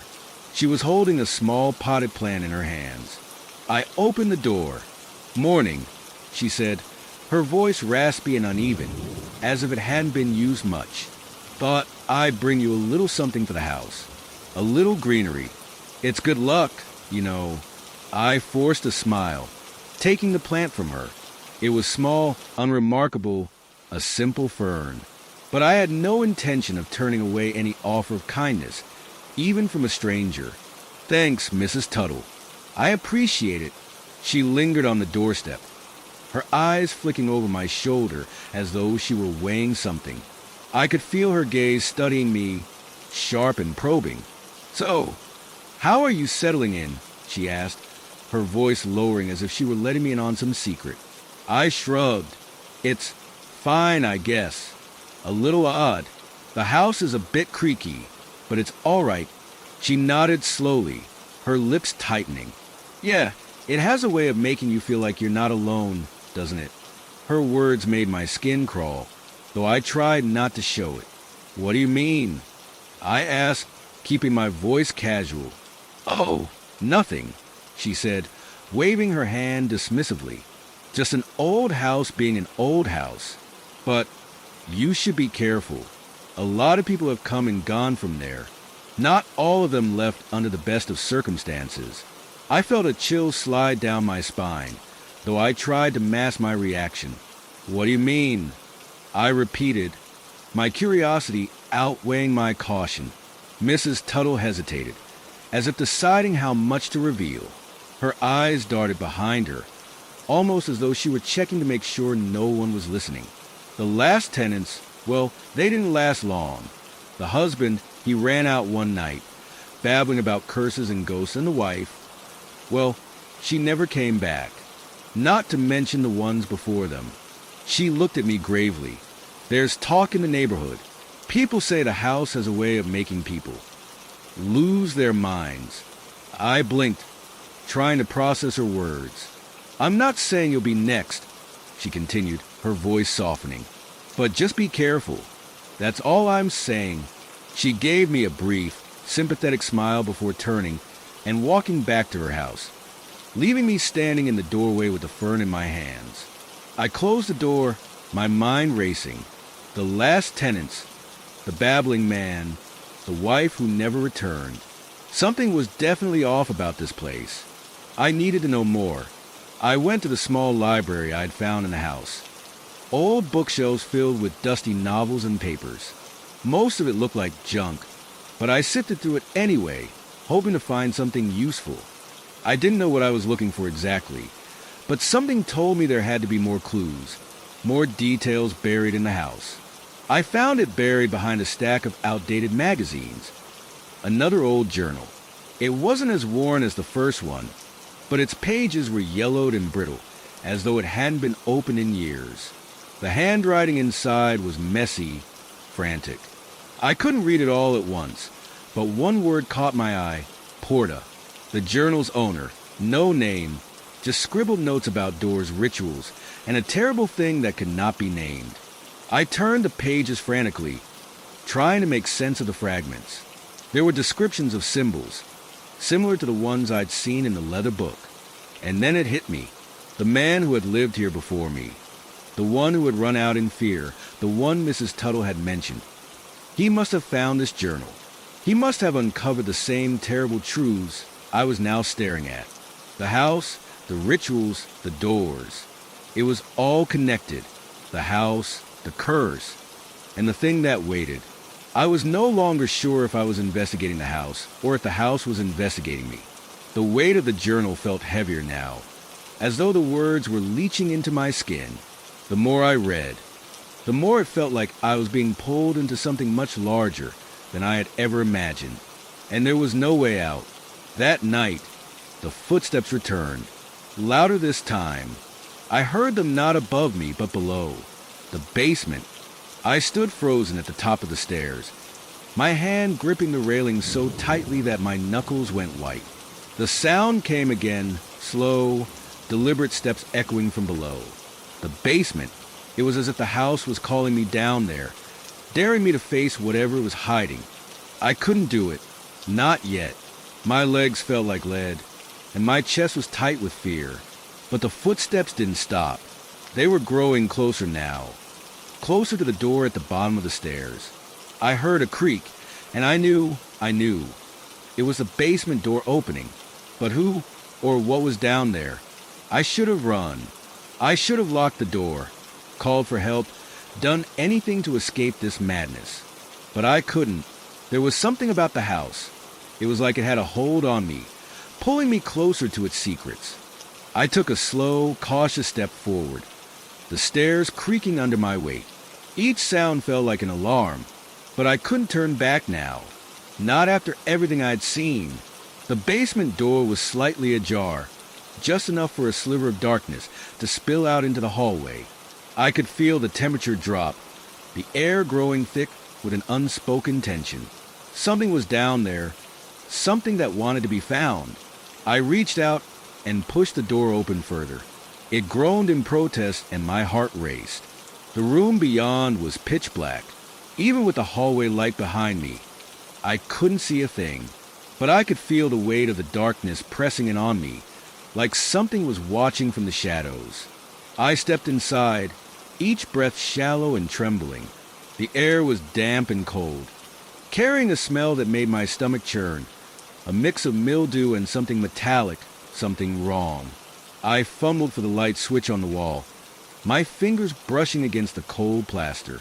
When I found it, the light flickered to life, dim, struggling against the dark. The basement was even more unsettling than I had imagined. It was large, cluttered with old furniture covered in white sheets, long-forgotten belongings stacked in corners. And then I saw it. In the far corner, near the back wall, something was out of place. There was a shape there, long, almost rectangular, but it didn't belong. I could barely make it out, but I could feel my heart pounding in my chest. Something was there. I stepped closer, my feet dragging against the cold concrete floor. The shape became clearer as I moved, and my blood ran cold when I realized what it was. It was a door that had been sealed shut, covered with layers of old paint. It was splintered and rotting. It looked out of place in the basement, like it didn't belong here at all. The rest of the basement was filled with remnants of the past, but this door was different. It felt like it had been left behind, forgotten, perhaps, but never truly gone. I took another step, my breath shallow, and reached for the handle. It was cold under my touch, colder than the rest of the room. The moment I made contact, I felt it, something electric, something unnatural. The door trembled as if it were alive, as if it could sense me standing there, ready to open it. I couldn't. I had to stop myself. But then, the footsteps came again, louder this time, almost as though they were right behind me. They were unmistakable, heavy, deliberate, like the slow tread of a man walking toward me in the dark. I spun around, but there was nothing there. Just the same empty basement, the same dusty corners and forgotten junk. The temperature dropped again, and I felt the hairs on the back of my neck stand up. Something was wrong. A cold breeze swept past me, brushing against my face, and I heard a voice, barely a whisper. Asterisk, let me out. Asterisk. It was faint, almost imperceptible, but it was there. It sent a jolt of ice through my veins, and I turned back to the door. The handle was shaking now, moving of its own accord, as if something on the other side was trying to get out. I felt my pulse race, my breath quickening, but I couldn't look away. I had to know what was on the other side. I had to open the door. I gripped the handle harder, my fingers numb with cold, and turned it. The door creaked open, the sound of its rusted hinges filling the silence. A gust of air rushed past me, cold and damp, carrying with it the unmistakable scent of decay. I stepped inside. The room was dark, unnaturally dark. The air was thick, heavy, pressing in on me. My eyes adjusted, but all I could make out were vague shapes, old furniture, broken pieces of wood, and a strange, faint glow coming from the far corner. I couldn't see what it was, but I could feel its pull. I moved forward, my body shaking with fear. With each step, the floor seemed to groan under my weight, protesting against my intrusion. The faint glow grew stronger, brighter, until I could make out what it was. A circle, a symbol carved into the floor, glowing faintly with an eerie, unnatural light. It was unlike anything I had ever seen before, twisted lines and symbols that made no sense, but somehow felt familiar. I knelt down, my hands trembling as I reached toward it. My fingers brushed against the surface of the symbol, and the moment I touched it, a loud crack echoed through the room. The air grew colder, the light flickering and flashing, and then nothing, complete silence. But it wasn't over. I heard the voice again, closer this time, right behind me. Asterisk, let me out. Asterisk. I turned quickly, but there was nothing there. The basement was empty. The door still wide open behind me, the light flickering above. But the voice, it was louder now, clearer. It wasn't coming from any direction. It was coming from inside my head. And then I saw something that made my blood run cold. In the corner, where the symbol had been, a figure began to emerge from the shadows. It was tall, too tall, and it moved with a slow, unnatural grace. Its face was obscured, hidden in darkness, but I could feel its eyes on me. And I knew then it wasn't human. It was never human. I turned and ran, not stopping, not looking back, as the house seemed to shake around me. The door slammed shut behind me, trapping whatever was in the basement, but I could still hear it, feel it, waiting. I didn't stop running until I was back upstairs, panting, my heart pounding in my chest. But I knew deep down that it wasn't over. Whatever was in that basement, whatever wanted, was still here, and it was waiting for me to let it out. I couldn't sleep, even though I had locked the basement door behind me. Even though I told myself the night was over and that nothing else would happen, the terror lingered. It felt like the air itself had become thick with something else, something oppressive, something that didn't belong. I had tried to convince myself that it was just my imagination running wild, that the stress, the fear, the strange happenings were all just a result of moving into a new home in a new town. But as the hours passed, sleep seemed farther and farther out of reach. I stayed awake in the living room, staring at the shadows dancing along the walls as the wind howled outside. The house creaked and groaned as it settled, the old wood protesting against the wind's relentless push. But every little noise now seemed louder, sharper. Each gust of wind sounded like a whisper, and every shift of the house felt like a threat. And then there was the smell that had haunted the basement, the one that clung to the air, to my clothes, to my skin. It was still here, lingering around me like a dark cloud. I could almost taste it in the back of my throat, a mix of something decayed and sour, like old bones left to rot. I stood up from the couch, my legs shaky, my breath shallow. It was late, past midnight, maybe even closer to 2 a.m., but I had to do something. I couldn't sit there in the dark any longer, waiting for whatever was happening to find me. I needed answers. I walked to the window, pulling back the heavy curtains. The moon was full, casting a sickly light across the front yard. There was something about the way the shadows moved in the yard, the way the trees seemed to sway unnaturally, that made my skin crawl. My eyes caught a flash of movement, and I squinted, my heart racing in my chest. It was nothing, a trick of the light. I was imagining things. But then, just as I was about to pull the curtains back again, I saw it. A figure, shrouded in black, standing at the edge of the yard near the trees. It was too far away for me to make out any features, but I could feel its eyes on me, watching. My heart stopped in my chest. I backed away from the window, panic rising in my throat. It was gone. I tried to breathe, to calm myself, but the fear gripped me like a vice. The house felt alive now, as if it were watching me too. I turned away from the window and stumbled back into the living room, the floor creaking beneath me with every step. But when I glanced down, I froze. There, on the floor by the door, were fresh footprints, barefoot, wet as if they had come from outside, trailing in from the front door. They didn't belong to me. I hadn't opened the door, hadn't stepped outside. And yet, there they were, clear as day, leading from the entrance to the center of the room. I reached out, my hand trembling, and crouched down to inspect the prints. They were large, wide, almost unnatural in their size. But what struck me most was the coldness emanating from them. It was like they were frozen in time. The air around them felt wrong. A sudden bang from the kitchen snapped me from my thoughts, and I spun around, my breath catching in my throat. My heart was hammering now, faster, as the noise echoed through the house. It wasn't just a door slamming. It sounded like something or someone had thrown something heavy across the room. I didn't think. I ran.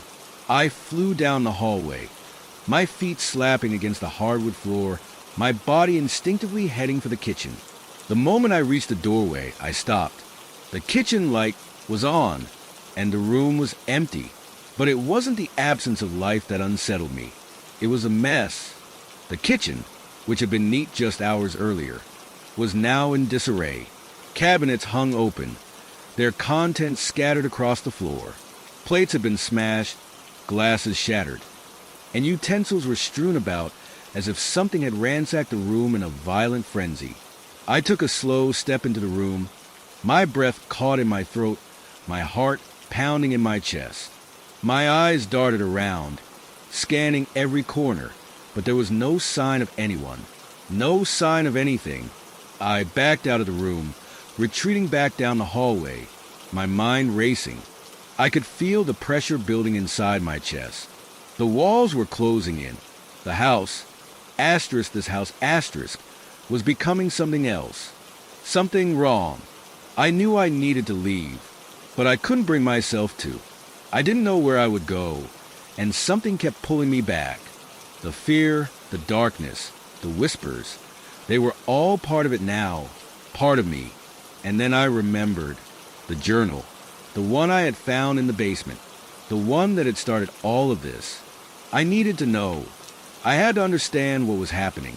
So, despite every instinct telling me to run, I went back to the basement. I descended the stairs slowly, the creaking wood beneath my feet seeming louder than ever. Each step felt like an eternity, but I wasn't afraid of the dark anymore. I was afraid of what I might find in it. The basement door was still closed, but it had shifted slightly, as if something had nudged it open. I grabbed the handle, pulling it open carefully. The basement was cold, the air thick with the smell of dust and damp. The light flickered on above me, barely illuminating the cluttered room. I moved towards a far corner where I had found the strange symbol, where I had discovered the door that should never have been opened. And there, lying on the floor in front of me, was the journal. The pages were old, brittle, yellowing at the edges. I could almost feel the weight of the years pressing down on it, the history woven into each line. But it wasn't the age of the book that terrified me. It was the words written within. I opened it to the first page, my hand shaking as I read the scrawled handwriting. Asterisk, the house was never meant to be lived in. It was built for something else, for someone else. And when they come, we will be ready. Asterisk, the rest of the journal was filled with rambling notes, rituals, symbols, incantations that made no sense. But the last page sent a chill down my spine. It was the same symbol from the basement floor, but this time it was drawn in blood, surrounded by the words. Asterisk, the door will open. The price will be paid. Asterisk, I slammed the journal shut. A scream lodged in my throat, but no sound came out. The basement was silent, dead silent, except for the faint sound of breathing. My own. It was then that I felt it. The coldness creeping up my spine. The presence. Something was behind me. I turned, but there was nothing there. Or was there? A shadow shifted in the corner, and I heard it again. Soft, slow footsteps, echoing in the silence. And then the voice. Asterisk, let me out. Asterisk. The door to the basement slammed shut, and the house went completely still. I froze in the pitch-black basement, my body rigid, every nerve screaming to move, but my feet were glued to the floor. The voice had been faint, almost too soft to catch at first, but it was unmistakable. Let me out. It wasn't my voice. It wasn't anyone else's. It came from the corner of the room, a place where the shadows clung thick, a place I didn't want to look at, but couldn't look away from. I swallowed hard, my throat dry, my pulse ringing in my ears. Every part of me screamed to run, to get out, to never come back to this cursed house again. But I couldn't move. My legs felt heavy, like they were trapped in concrete. The voice spoke again, more urgently this time. Asterisk, let me out. Asterisk. I turned, my heart leaping in my chest, my breath coming in quick, shallow gasps. The shadow in the corner didn't move, but I could feel it now, like something was lurking just beyond the edges of my sight, something trying to claw its way out. It was only when I noticed the faint outline of someone in the darkness that my breath caught. A figure, barely visible, but undeniably there. The silhouette of a person, tall and twisted, standing motionless. It had no face, just a hollow, empty shape. I stumbled backward, my feet skidding on the cold concrete, and I hit the basement wall with a thud. The shadow didn't move, but I could feel its presence drawing closer, like it was suffocating me. Asterisk who? What are you? Asterisk, I choked out, my voice barely a whisper, my words trapped in the thick air around me. The figure didn't respond, but the air grew colder, sharper. A breath escaped from me in a cloud of mist, visible in the sudden drop in temperature. The shadow seemed to pulse, like it was alive, like it was breathing. The journal, the ritual, the symbol, it all started to make sense. Too much sense. The house hadn't been built for people. It had been built for something else, something darker, and that thing had never left. I backed up even further, until I hit the stairs leading back to the main floor. The footsteps were louder now, thudding with a deliberate slowness, but I couldn't move. I couldn't look away. There was something magnetic about the figure, something that kept me rooted in place. I blinked, and for a moment, the figure seemed to flicker, like it was fading in and out of existence. My heart raced faster, and I wanted to scream, but my throat was too tight. And then, in an instant, the figure lunged forward, its shape twisting, distorting into something grotesque. I screamed. Finally, I screamed. And I bolted up the stairs, not caring if I tripped or fell, not caring about anything except getting away from that thing. My breath was ragged as I reached the top, and I slammed the basement door shut behind me. But I knew it wasn't enough. I could still hear its presence, like a weight pressing down on my chest. I ran through the house, my mind a blur, my footsteps pounding on the floors, and I didn't stop until I reached the front door. My hand shook as I fumbled with the lock, and I almost cried in relief when it finally clicked open. I yanked the door wide, stumbling out into the cold night air, gasping for breath. The house loomed behind me, dark and silent, but I knew that whatever was inside that thing, I hadn't escaped it. It wasn't over. I was out of breath, drenched in cold sweat, but I couldn't stop. I had to leave. I had to get away from that house. But then I heard it, a voice soft and low, drifting through the stillness of the night. Asterisk, let me out. Asterisk. It was close. Too close. I turned around, my blood running cold. The house was silent. The windows were dark. But then I saw it. The faintest movement in one of the upper windows.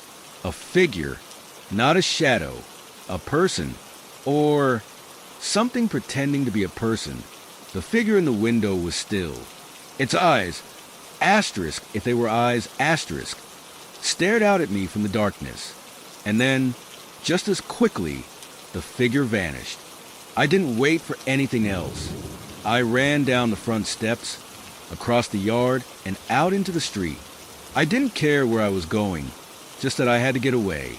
My heart was hammering in my chest, my legs trembling, but I didn't stop.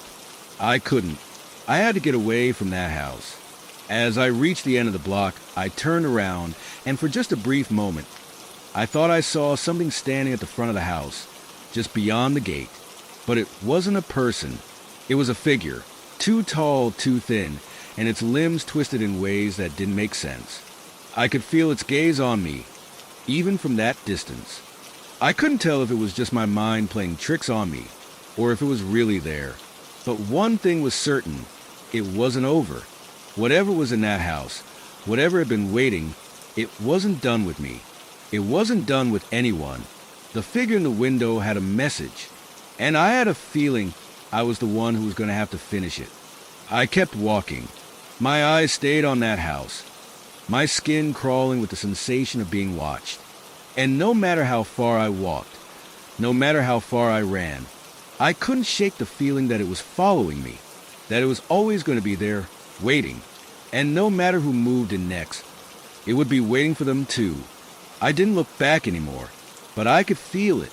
I could feel it watching. The door had opened, and now there was no closing it again. The days after I left the house were a blur. I couldn't escape the images of that figure, tall, twisted, and haunting. It followed me everywhere, lingering in the corners of my vision, a shadow I couldn't shake. Every time I closed my eyes, it was there, staring, waiting. The weight of it pressed down on me, heavier than anything I had ever felt before. I tried to move on. I moved into a small apartment in the city, far from that cursed place. I went through the motions, waking up, going to work, trying to live a normal life. But I couldn't forget. I couldn't stop thinking about that house, the figure, the voice that still echoed in my mind. And most of all, I couldn't forget the sense of someone waiting for me. The nightmare started soon after I left. Every night, I dreamt of that house. I would walk through its creaky halls, hear the footsteps echoing behind me, feel the cold breath on my neck. Sometimes, I would wake up, drenched in sweat, my heart racing. But no matter how much I tried to forget, the dreams always returned. It was one evening, a few weeks after I moved, that I ran into my neighbor from the old house. I was walking home from the grocery store, carrying a bag of food, when I saw her standing on the sidewalk, staring at me. She was an older woman, someone I had seen around the neighborhood before. She was the one who had briefly mentioned the house's strange history when I first moved in. At the time, I had dismissed it as nothing more than local gossip. But now, seeing her again, I couldn't shake the feeling that she knew more than she let on. "Hey there," she said, her voice soft, almost too soft. "You look like you've been through the ringer." I paused, clutching the bag of groceries a little tighter, suddenly uneasy. "Yeah, you could say that." She studied me with an intensity that made my skin crawl. "I heard you moved out of that house. Did it get to you too?" I swallowed hard, not sure how to respond. The last thing I wanted was to talk about it, but there was something about the way she asked, something in her eyes that made me hesitate. "I don't want to talk about it," I muttered, but she didn't let me go. "I know what happened," she said, her voice barely a whisper. "I know what's in that house, and I know it won't let you go." I felt a cold shiver run down my spine. My mind raced, trying to make sense of what she was saying. "What do you mean?" She looked around, as though checking to make sure no one was listening. Then, in a voice that barely reached my ears, she said, "The house was built on cursed land. The original owner." She dabbled in things she shouldn't have. She opened doors that were never meant to be opened. And when she died, whatever she brought into that house, it stayed. I didn't want to believe her, but every part of me knew she was telling the truth. It all made sense. The strange noises, the shadows, the figure. The house wasn't just old. It was haunted, and whatever was there wasn't just a ghost. It was something much worse. "Why didn't you warn me?" I asked, my voice tight with fear. "I tried," she said, her eyes sad. "But no one listens. No one believes it until it's too late. The house calls the people. It pulls them in, and once it has you, it doesn't let you go." I shook my head, disbelief and terror mixing in my chest. I didn't know. I thought I was just moving into a fixer-upper. She gave a slow, knowing nod. That's what it wants you to think. It plays with your mind. It waits until you're vulnerable, until you're alone. Then it starts whispering. I wanted to say something, but the words wouldn't come. How could I explain to her what I had felt? What I had seen? The thing in the basement? The figure in the window? The voice that still echoed in my head? I turned away, not wanting to hear any more. But as I walked away, her voice followed me. Don't go back there. It will never leave you. It will follow you. Wherever you go. I didn't turn back. I couldn't. I just kept walking, the sound of her warning ringing in my ears. That night, I couldn't sleep. I lay in my bed, staring at the ceiling, my mind racing. I thought about what she had said, the house, the curse, the thing that was waiting for me. I tried to push it all away, but the fear was too much. The terror, the panic, the knowledge that whatever had been in that house hadn't left, hadn't forgotten. I got up, pacing the small apartment. The darkness seemed to press in on me, suffocating me. I had to know more. I had to understand what had happened in that house, what I had gotten myself into. It was the only way I could stop the fear from consuming me. I found myself at the local library the next morning. I had no plan, no idea what I was looking for, but I couldn't shake the feeling that the answers were there somewhere, hidden in the dusty pages of forgotten books. I started by looking up the house's history, but all I could find was a few vague references to its age and the original owner's name, Evelyn Blackwood. There was nothing remarkable about her, just a woman who had lived in the house decades ago. But something about her name seemed to pull at me, like a thread I needed to follow. I searched deeper, scouring old newspapers, archives, anything I could find. And that's when I came across it. A story from 20 years ago. A woman had disappeared from the house. Her name had been Sarah. She had been the last person to live in the house before I moved in.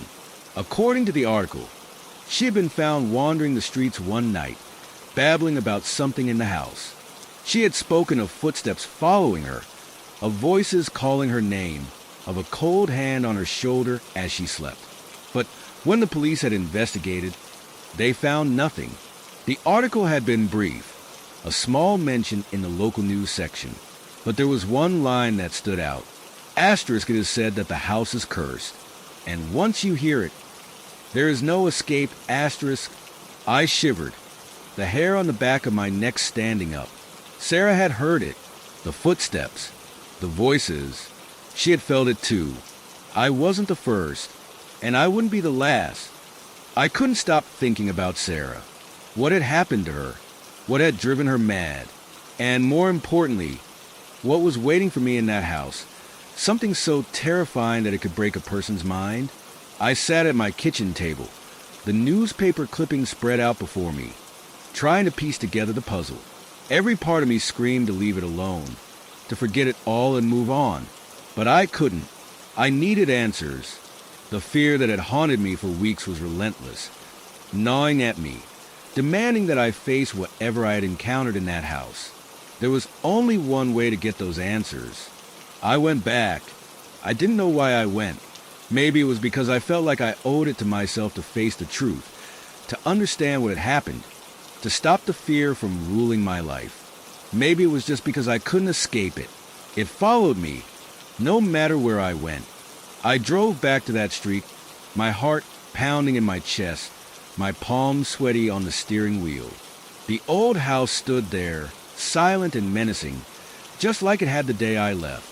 It looked the same, yet different, somehow more sinister, as though it had been waiting for me, watching for my return. I parked across the street, out of sight, and sat in the car for a long time, staring at the house. My hands trembled as I gripped the door handle. I had to go inside, had to find the answers, but everything inside me screamed to leave. I swallowed hard, taking a deep breath. I couldn't back down. Not now. I crossed the street and stood in front of the house. The windows stared back at me, dark and empty. I could feel the weight of it, the pressure of something unseen, something alive, watching me, waiting for me to make the first move. I walked up to the door, which was ajar, as though it had been expecting me. I hesitated for a moment, the silence deafening, before I stepped inside. The air was thick with dust, and the floor creaked under my weight, just as it had before. The house seemed to be holding its breath, waiting for me to make the next move. I moved slowly through the entryway, my heart racing with every step. The air was unnaturally cold, sending a chill down my spine. I had never been one to believe in ghosts or curses, but standing here in this house, I couldn't deny the feeling that something was wrong, deeply wrong. I made my way through the darkened halls, each room more oppressive than the last. The silence was suffocating, and yet I felt like I wasn't alone. I could almost hear something moving, something just out of sight, something following me, but when I turned, there was nothing there. I found myself in the living room, where the fire had once crackled warmly. Now it was cold, the hearth empty. The walls, once adorned with photographs and knickknacks, were bare. The air smelled musty, stale, as though it hadn't been disturbed in years. I moved toward the stairs, drawn by some invisible force. Every step felt like a mistake, but I couldn't stop myself. My feet carried me upward, my breath shallow, my mind spinning with 1,000 thoughts. The second floor felt different, heavier. The air was thick with a presence, something that didn't belong. I reached the door to the master bedroom, the room where it had all started. The door creaked as I opened it, and I stepped inside, my pulse hammering in my ears. The bed was empty, the covers disheveled, as though someone had been lying there recently. The air in the room was cold, the temperature dropping with every second I stood there. And then I heard it, a sound, soft at first, like a whisper, but it grew louder, closer. I spun around, but there was nothing there. The room was empty, just as it had been the last time I had entered it. The whispering continued, though soft and indistinct, as if someone or something was speaking just out of reach. I turned to leave, but the door slammed shut behind me, the sound of the wood striking the frame echoing through the house. I jerked around, my heart leaping into my throat, but the door was locked. No way out. I was trapped. The temperature dropped even further, and I felt the hairs on the back of my neck rise.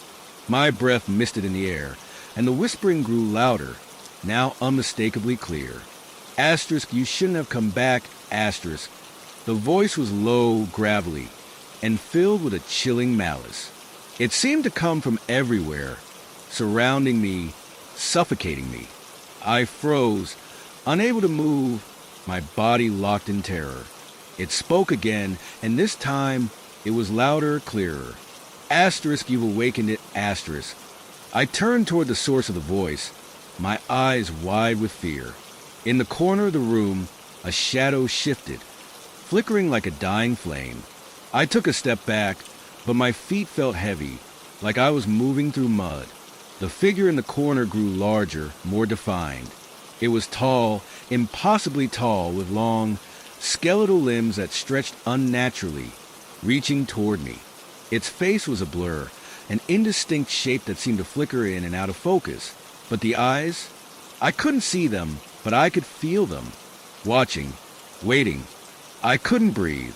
My lungs burned with the need for air, but the room was suffocating, the air thick with the presence of something dark and ancient. The figure took a step toward me, its movement slow, deliberate. The whispering grew louder, filling my mind with its maddening words. Asterisk, you shouldn't have come back, asterisk. The figure reached out a long, bony hand, and I screamed. The sound echoed through the house, but it wasn't my voice. It wasn't even human. The scream seemed to reverberate in the very walls of the house, vibrating the floor beneath my feet. I backed away, my heart racing in my chest, but the figure didn't stop. It came closer, its hand outstretched, reaching for me, its fingers curling with a sickening slowness. I stumbled backward, tripping over the bed, falling hard to the floor. but the figure was already on top of me, its icy grip closing around my ankle. The cold burned into my skin, sending a shock of terror through my body. I struggled to free myself, but its grip tightened, pulling me closer. The room seemed to spin, the walls warping and bending, and the air was thick with a suffocating presence. I gasped for breath, but it felt like there was no air left. In that moment, I understood this wasn't just a house. It was a prison, a place where the living and the dead collided, where whatever had been trapped inside had found a way out. And now, it was coming for me. The last thing I saw before the darkness took me was the figure's eyes, black, hollow, and empty, staring into my soul, watching me disappear into the void. And then everything went black. When I woke up, I was outside. My body ached as if I had been dragged across the ground, my skin raw and scratched. My eyes fluttered open, and I found myself lying in the front yard of the house, the cold night air stinging my face. My heart was racing, and my breath came in shallow gasps, but I wasn't sure why. Everything felt wrong, as if I had just escaped something I wasn't ready to face again. I sat up, looking around. The house loomed behind me, silent and still, as if nothing had happened. But I knew better. I knew that something had happened, something terrible, and whatever was hadn't finished with me yet. I stood up, my legs unsteady beneath me, and staggered away from the house. I couldn't go back inside. I couldn't even think about it. But as I took a step away, I felt the weight of it pressing down on me, like invisible chains pulling me toward that house, toward whatever was waiting for me inside. I couldn't breathe. I couldn't escape. The air felt too thick, too heavy, and the more I tried to move away, the harder it became. It was as though the house was alive, its very presence suffocating me, dragging me back with every step I took. I forced myself to walk, to put one foot in front of the other, but my body was reluctant. It didn't want to leave. It didn't want to leave because it knew what was waiting for me. I reached the sidewalk, and I kept walking, even though my legs felt like lead. My head was pounding, and every nerve in my body screamed for me to run, to flee as fast as I could, but I couldn't. I had to get away from it. I had to make it stop. I don't know how far I walked before I found myself standing in front of a convenience store, my breathing ragged and uneven, my mind a blur. The lights in the store flickered like they were struggling to stay on, but they didn't give me any comfort. I couldn't shake the feeling that something was following me, that the house was watching me, waiting for me to look back. I didn't look back. I went inside, stumbling through the door like a person who had just survived a nightmare. The cashier behind the counter gave me a strange look, his brow furrowed in confusion. "Are you okay?" he asked, but I couldn't answer. My mouth was dry, my thoughts scattered. "Water," I managed to whisper, pointing to the cooler. He nodded and grabbed a bottle, sliding it across the counter. I grabbed it, unscrewed the cap, and gulped it down. My hands shook as I drank, the cold water like ice on my throat. "Hey, are you sure you're all right?" the cashier asked again, his voice soft with concern. I looked up at him, trying to form words, but nothing came out. I could still feel it, that presence, that pressure building in my chest.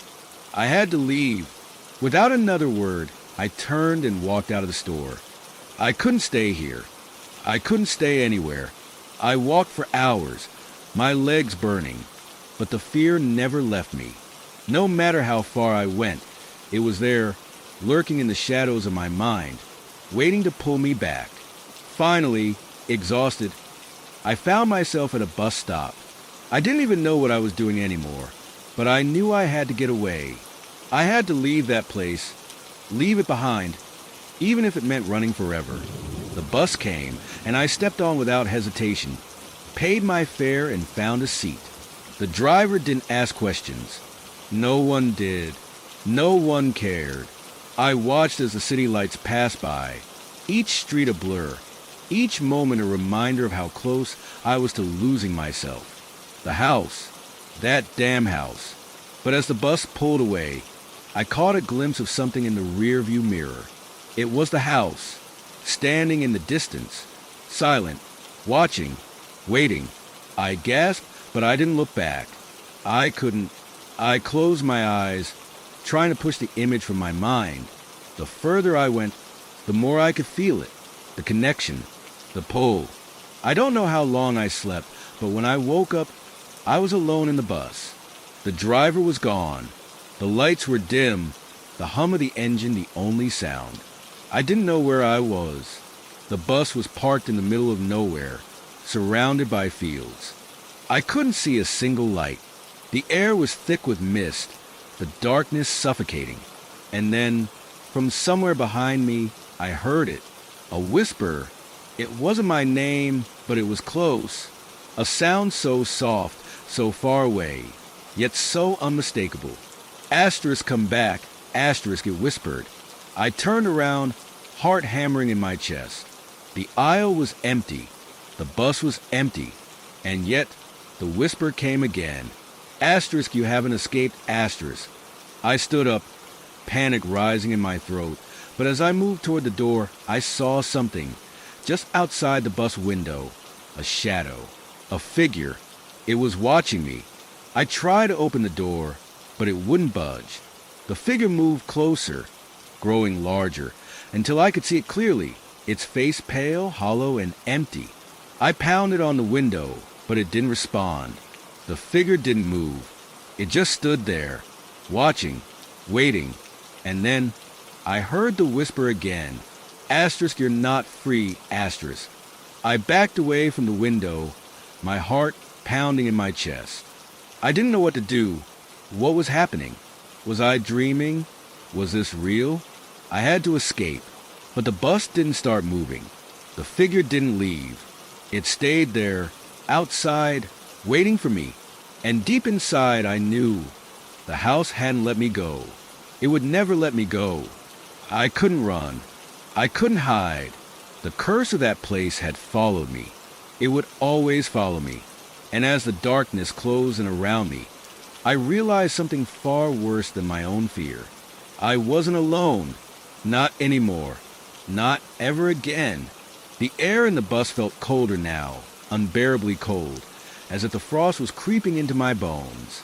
I pressed my hands to the glass, desperately trying to warm myself, but the chill wouldn't leave. It was as though the temperature had dropped 10 degrees in a matter of seconds. I looked back toward the shadow outside, unable to tear my eyes away from its steady, unblinking gaze. It wasn't just watching me anymore. It was waiting. I knew that feeling, that suffocating sensation, the same feeling I had when I first moved into the house. The sense that something was waiting to claim me, to drag me back into its twisted, dark embrace. But this was different. The house had a presence, yes, but it was the people inside it, its past, that made it so terrifying. This figure, however, was something else entirely. Its hollow, ghostly face, its stillness. It wasn't just part of the house's curse. It was the curse itself. The whisper came again. Asterisk, asterisk, come back, asterisk, asterisk. It was softer now, almost tender, like it was calling to me, inviting me to return. I recoiled, my heart racing faster than it ever had. The bus was empty. The figure was still outside. But the voice seemed so close, as if it was breathing down my neck, its cold breath filling my ears. Asterisk, asterisk, you can't outrun it. Asterisk, asterisk. I froze, my pulse thundering in my ears. This wasn't just a dream. It couldn't be. Dreams didn't feel this real, didn't carry this weight, this horror. Dreams didn't leave you sweating and trembling, eyes wide open, heart caught in a vice. I took a step back, my breath shallow, my hands trembling as I tried the door again. It didn't move. I yanked on it, frantic, but it wouldn't open. I could feel the figure growing closer, its presence pressing against the glass like an invisible hand. I turned to look at the driver's seat, hoping to find some sign of life, some hope that someone else had been here, someone who could help. But the seat was empty. The bus was still, silent, I pounded on the glass again, this time with all my strength. I screamed, but the sound caught in my throat, thick and trapped, unable to escape. Asterisk, asterisk, leave, asterisk, asterisk, the whisper came again, but this time it was different. Asterisk, angrier, asterisk, colder. You can't leave. You belong to it now. I spun around, eyes darting in panic, searching for any escape. The bus had to be moving. It had to be. Why wasn't it moving? The engine sputtered, coughed, and then a sudden, harsh jolt. The bus lurched forward, its wheels grinding against the dirt beneath. I staggered back, thrown off balance by the movement, my hand still clinging to the windowsill. I peered outside again, heart in my throat, but the figure was gone. The mist had rolled in thicker, swallowing it whole. The bus was moving, and for a moment I thought maybe I had escaped. Maybe I had left it behind, but the whisper didn't stop. It echoed in my ears, soft and insistent. Asterisk, asterisk, you can't run. Asterisk, asterisk. I glanced toward the front of the bus, but there was no driver. There was no one at all. The bus was empty, save for me. I gripped the seat in front of me, shaking my head, trying to make sense of it all. The cold air nipped at my face, my hands, and the whispering didn't stop. It was everywhere now. Suddenly, the lights flickered and went out. The bus was plunged into darkness. I gasped, panic rising in my throat, but then I saw something, a soft glow at the end of the aisle. Faint but unmistakable. It was a figure, a person, standing there in the shadows. I couldn't make out their face, but I knew who it was. It was a figure from outside. It had followed me. No matter how far I ran, it would always find me. Asterisk, asterisk, why did you leave? Asterisk, asterisk, the voice was clear now. Not a whisper, but a chilling, cutting demand. I felt my stomach drop. Why did I leave? I asked aloud, unsure if I was speaking to myself or the figure. But the answer was already there, creeping up on me. It was all I had ever known, all I could feel. Asterisk, asterisk, because you had to asterisk, asterisk. The words lingered in the air long after they were spoken. I realized then, with a growing sense of dread, that I had been running from something much bigger than myself. The house, the figure, whatever it was that haunted me. It had followed me here. It wasn't tied to the house. It was tied to me. I had never left. I had never escaped. With that realization, the pressure on my chest grew heavier, and the lights flickered once more, coming back on with a violent surge. The figure was closer now. I stumbled backward, feeling the coldness wrapping around me, tightening like an icy noose. My body was shaking violently, and I felt like I was going to suffocate under the weight of it all. The figure stepped into the aisle, its face becoming clearer, its hollow eyes staring straight into mine. It reached out, slowly, deliberately, and with each movement, the bus creaked underfoot, groaning as though it were about to collapse. Asterisk, asterisk, you belong to it now. Asterisk, asterisk. The figure's voice was a low growl, an agonized whisper that seemed to echo from the deepest recesses of the house, the place where it all began. The air around me turned suffocating. I could feel the presence in every fiber of my being. It was no longer a whisper. It was a scream. I didn't fight it anymore. I couldn't. The figure's hand reached toward me, cold as ice, and I knew, I knew, that this was it. This was how it ended. The last thing I saw was the figure's face, so pale and cold, and then darkness. And in that darkness, the whisper came again, louder than before. Asterisk, asterisk, you can never leave. Asterisk, asterisk. I awoke to the sound of rain, the rhythmic tapping on the window so almost soothing, if not for the overwhelming feeling that something was wrong. My eyes flickered open, and I found myself lying on the cold, hard floor. The metallic scent of blood mingled with the damp air, making my stomach twist in knots. I didn't remember how I had fallen asleep.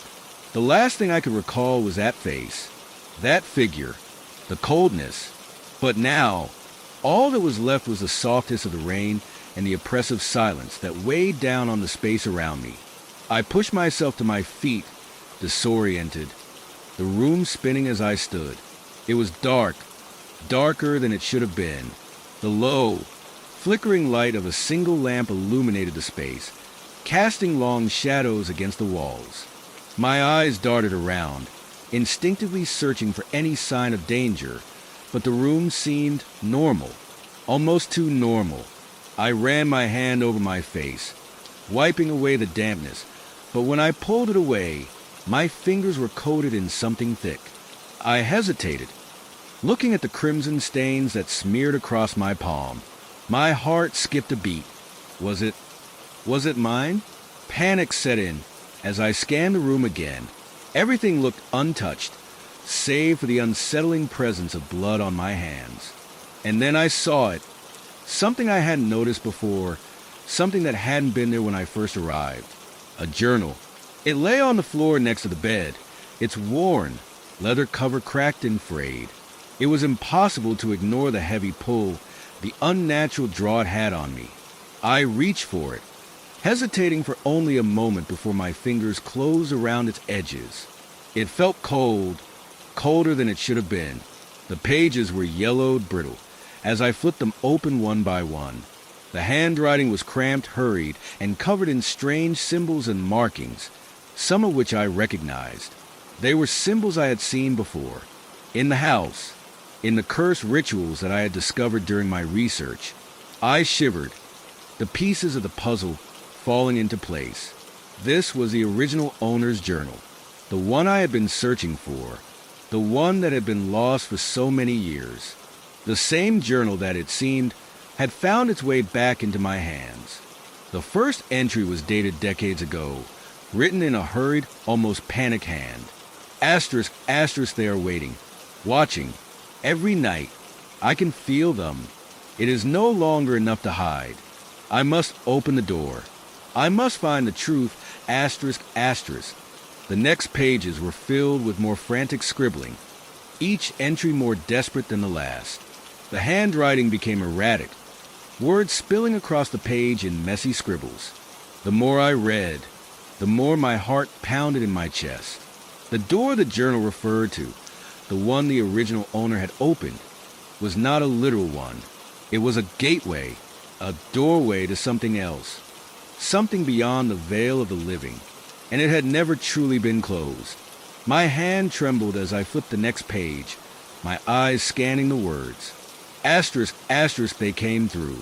The shadows, the cold ones, they have taken my mind, and soon they will take my body. I can feel them inside me. I can hear them whispering, asterisk, asterisk. A chill ran down my spine.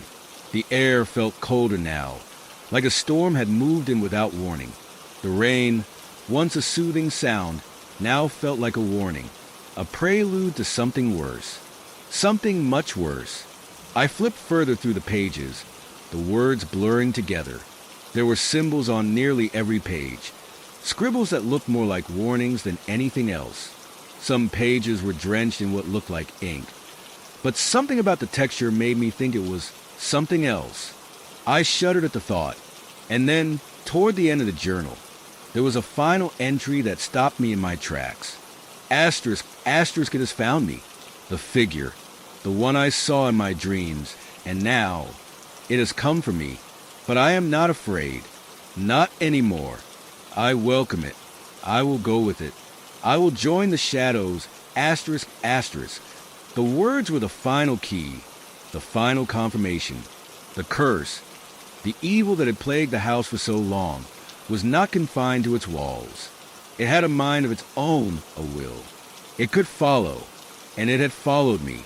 I slammed the journal shut, my pulse racing as the weight of the situation began to settle over me. I wanted to scream, to run, but I couldn't. The house, or whatever it was, had already taken me. It had seeped into me, into my very soul. Suddenly, the walls groaned, the creaking echoing throughout the house.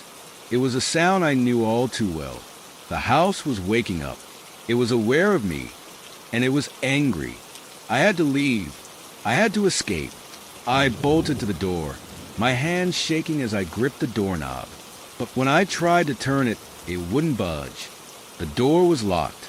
No, no, no, no. I pulled at the door with all my strength, panic clawing at my chest. The cold air grew sharper, more suffocating, pressing against me from all sides. I could feel someone behind me, a cold breath, a soft whisper. Asterisk, asterisk, you cannot leave, asterisk, asterisk. I turned, my heart hammering in my chest, and there it was, the figure, standing in the doorway, its face hidden in shadow, its eyes glowing faintly in the darkness. I was trapped. There was nowhere to run. And I understood then with a sickening clarity. It wasn't just a house that haunted me. It was a curse. It was the thing that had always been waiting for me. And now, it had me. There would be no escape. The figure in the doorway loomed, towering over me. My mind was a whirlwind of terror. But even through the panic, I couldn't tear my eyes away from it. The darkness surrounding it felt alive, like it was breathing. The shadows stretched unnaturally, as though the house itself was reaching for me, pulling me in, suffocating me with its cold embrace. I tried to scream, but the sound caught in my throat. My mouth was dry, and my limbs felt as if they had turned to stone. I could barely move, my body frozen in place as the figure stepped closer. Each footfall was slow, deliberate, sending tremors through the floor beneath me. The air grew colder, so cold that I could see my breath in the dim light. I felt a chill crawl beneath my skin, sinking deep into my bones. My entire body shivered uncontrollably. It was as if the very essence of the house had taken hold of me, draining me, feeding off my fear.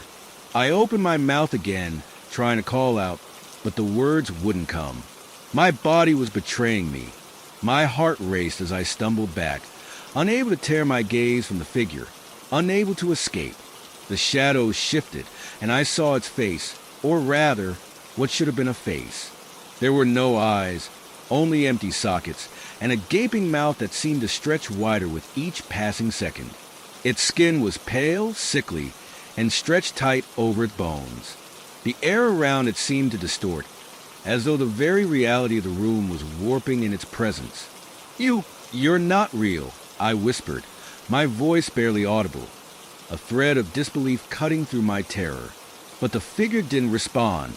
Instead, it raised its hand, and I felt the temperature drop even further. It reached out, slowly, as though savoring the moment. I tried to move, to break free from its grip on me, but my feet were like cement. I could feel the pressure building, the air thick with something malevolent and ancient. I couldn't breathe. I couldn't think. It was like the house itself was closing in around me, and with it, the shadow, the thing that had been waiting for me. The walls groaned louder now, echoing the sounds of something alive and hungry. I had no more strength to fight. My legs buckled beneath me, and I collapsed onto the cold floor. The journal lay next to me, open, its pages flipping on their own in a soft breeze I couldn't feel. It whispered something in the silence, the words I had read earlier. Asterisk, they are waiting, watching star. And then I understood. This wasn't just a haunting. It wasn't just a curse. It was a ritual, a doorway opened long ago, not just to another realm, but to something more sinister, a presence that had seeped into the house, into its very walls, and had been waiting for its next victim, me. I could feel the presence now, creeping closer, a suffocating force. The figure leaned over me, its empty eyes locking with mine, and the whisper of its voice reached deep inside my mind. Asterisk, asterisk, you belong to us now, asterisk, asterisk. The words were not spoken aloud, but inside my head. I could feel them digging into my thoughts, crawling through my memories, twisting my mind with their dark influence. I tried to resist, tried to scream, but it was as if the house had consumed my voice. The room swirled, the darkness deepening until it felt like I was falling into an abyss. And then, just as quickly as it had come, everything stopped. The figure disappeared. The house fell silent again. The cold, the shadows, everything was gone. But it wasn't over. I could still feel it. In the air, in my skin, in my mind. I was not alone anymore. I could feel the presence inside me, lurking in the corners of my thoughts, waiting. I scrambled to my feet, my body trembling, my eyes wide with panic. The door was still locked, but I wasn't going to wait for whatever was left of the house to claim me completely. I had to get out.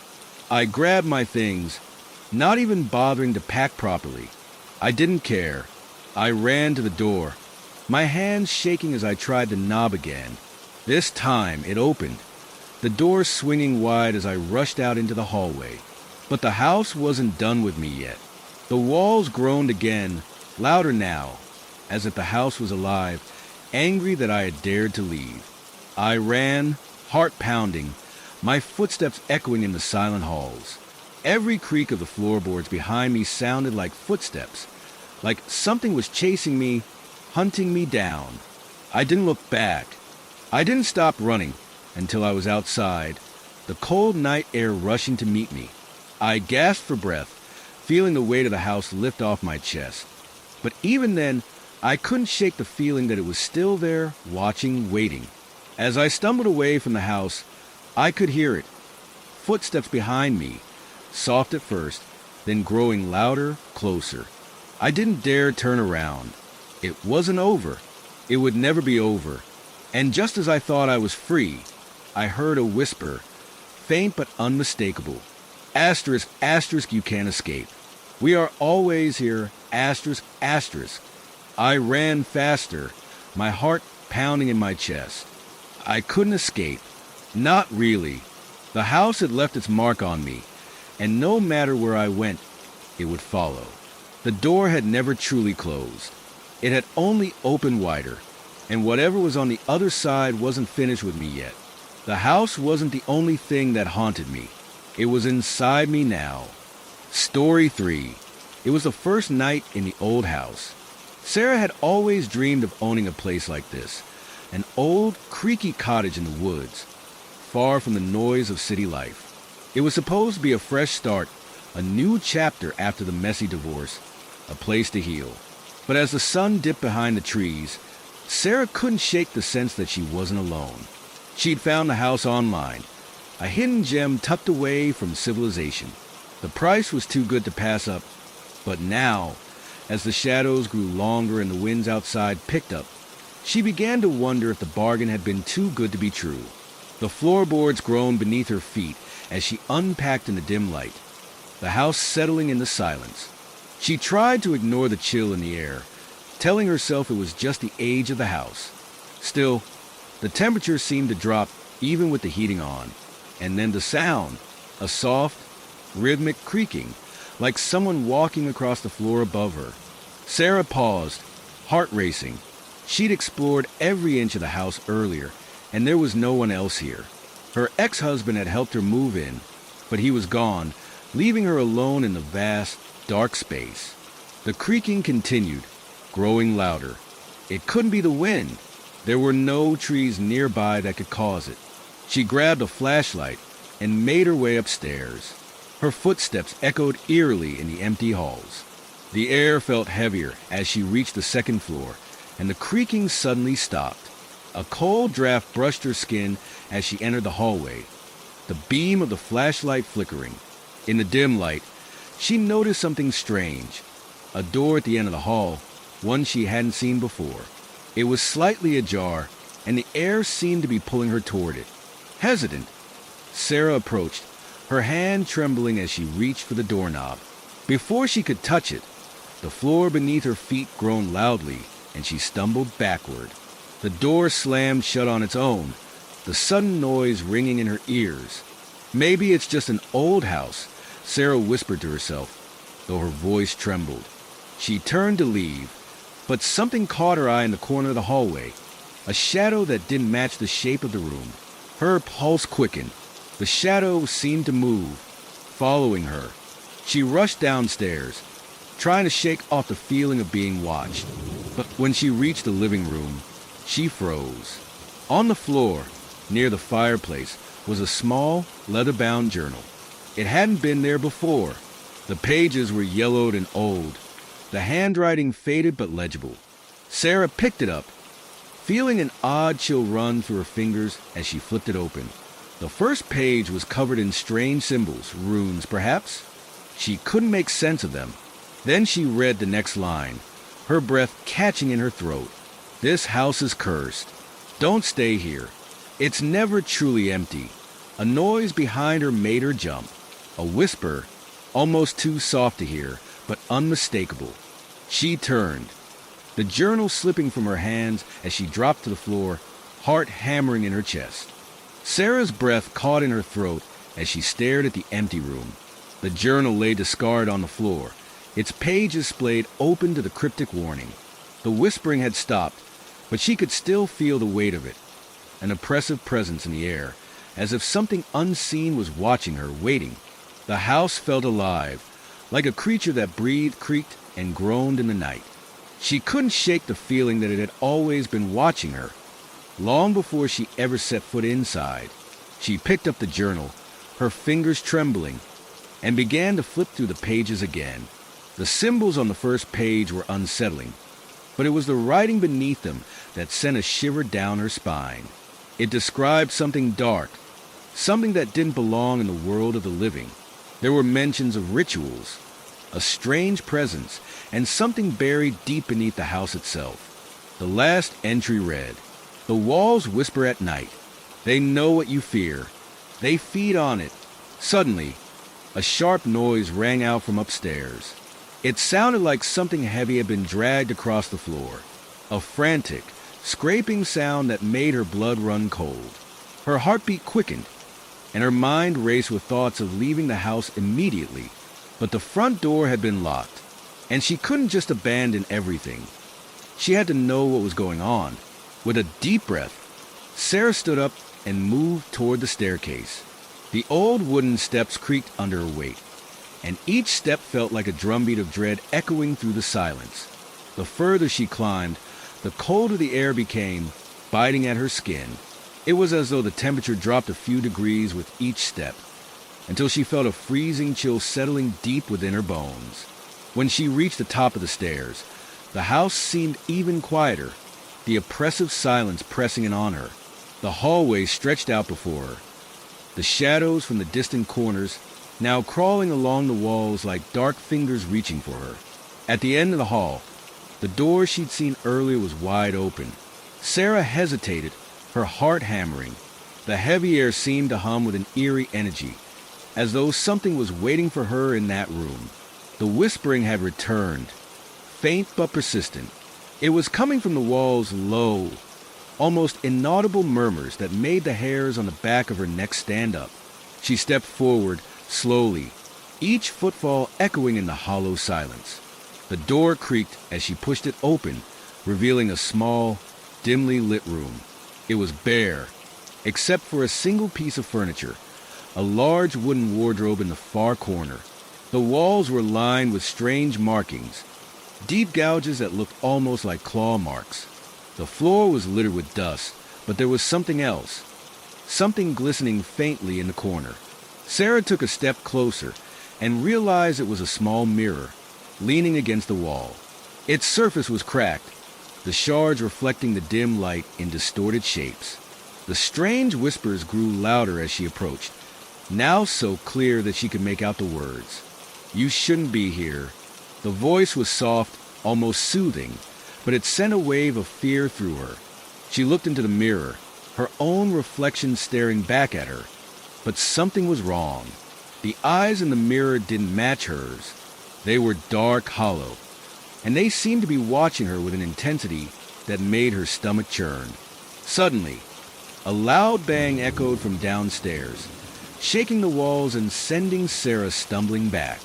Her heart raced, and she turned, rushing toward the door. But the door slammed shut before she could reach it.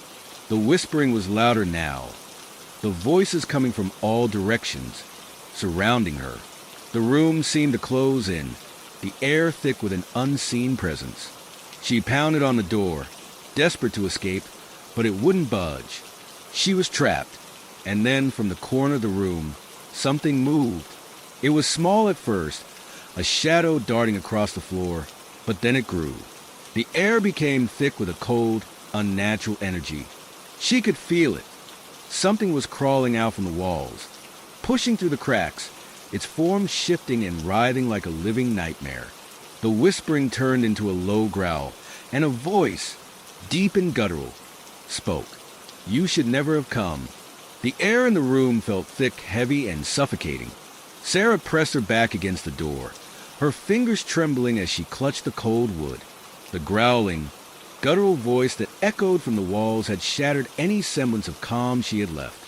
It was as though the house itself was alive, breathing, pulsing with a dark energy that she couldn't escape.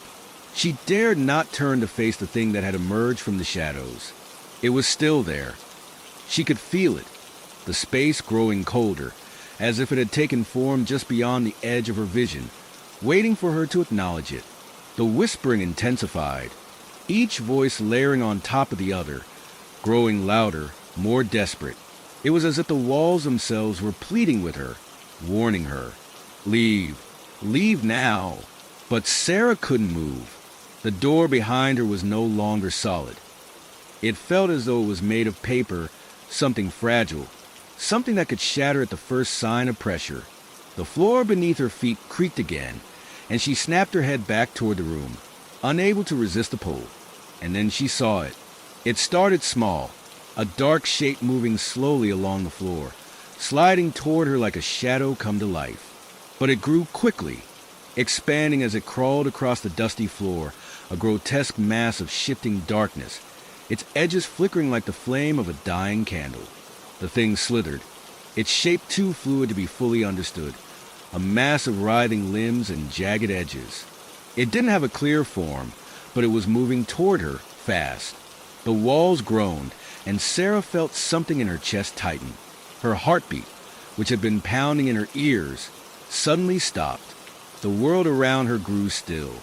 The air felt frozen, and she could almost hear the thing's breath. It was close.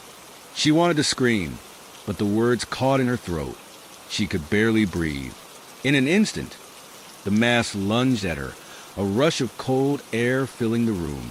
The door behind her flew open, and she stumbled backward, falling hard onto the wooden floor. For a split second, she thought she saw a flash of something, an image, perhaps, of the house before it had decayed, before it had become this nightmare. But it was gone almost as soon as it had appeared, leaving only darkness. She scrambled to her feet, her eyes wild with panic. The whispering was now a chorus of voices, each one begging, pleading with her, as if they were trying to warn her of something far worse than what had already been revealed. She ran. The house was alive.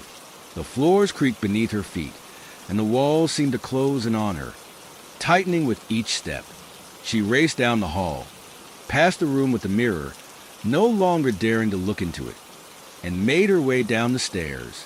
Every shadow felt like it was reaching for her, the sound of footsteps echoing from every corner of the house, too many to count. When she reached the bottom of the stairs, she turned to find the door to the outside world, but it was locked. She yanked at the handle, her hands slick with sweat. The door wouldn't budge. She slammed her shoulder against it, but it felt as if the house itself was holding her inside, as if it was punishing her for trying to escape. She stumbled back, gasping for breath, and then she noticed something in the corner of the room. The window. It was slightly ajar. Without thinking, she rushed toward it, her hands trembling as she tried to force it open. The window was old, and it took all her strength to push it far enough to slip through. She could hear the thing in the house moving, still growing closer, the walls shifting, creaking as if they were alive.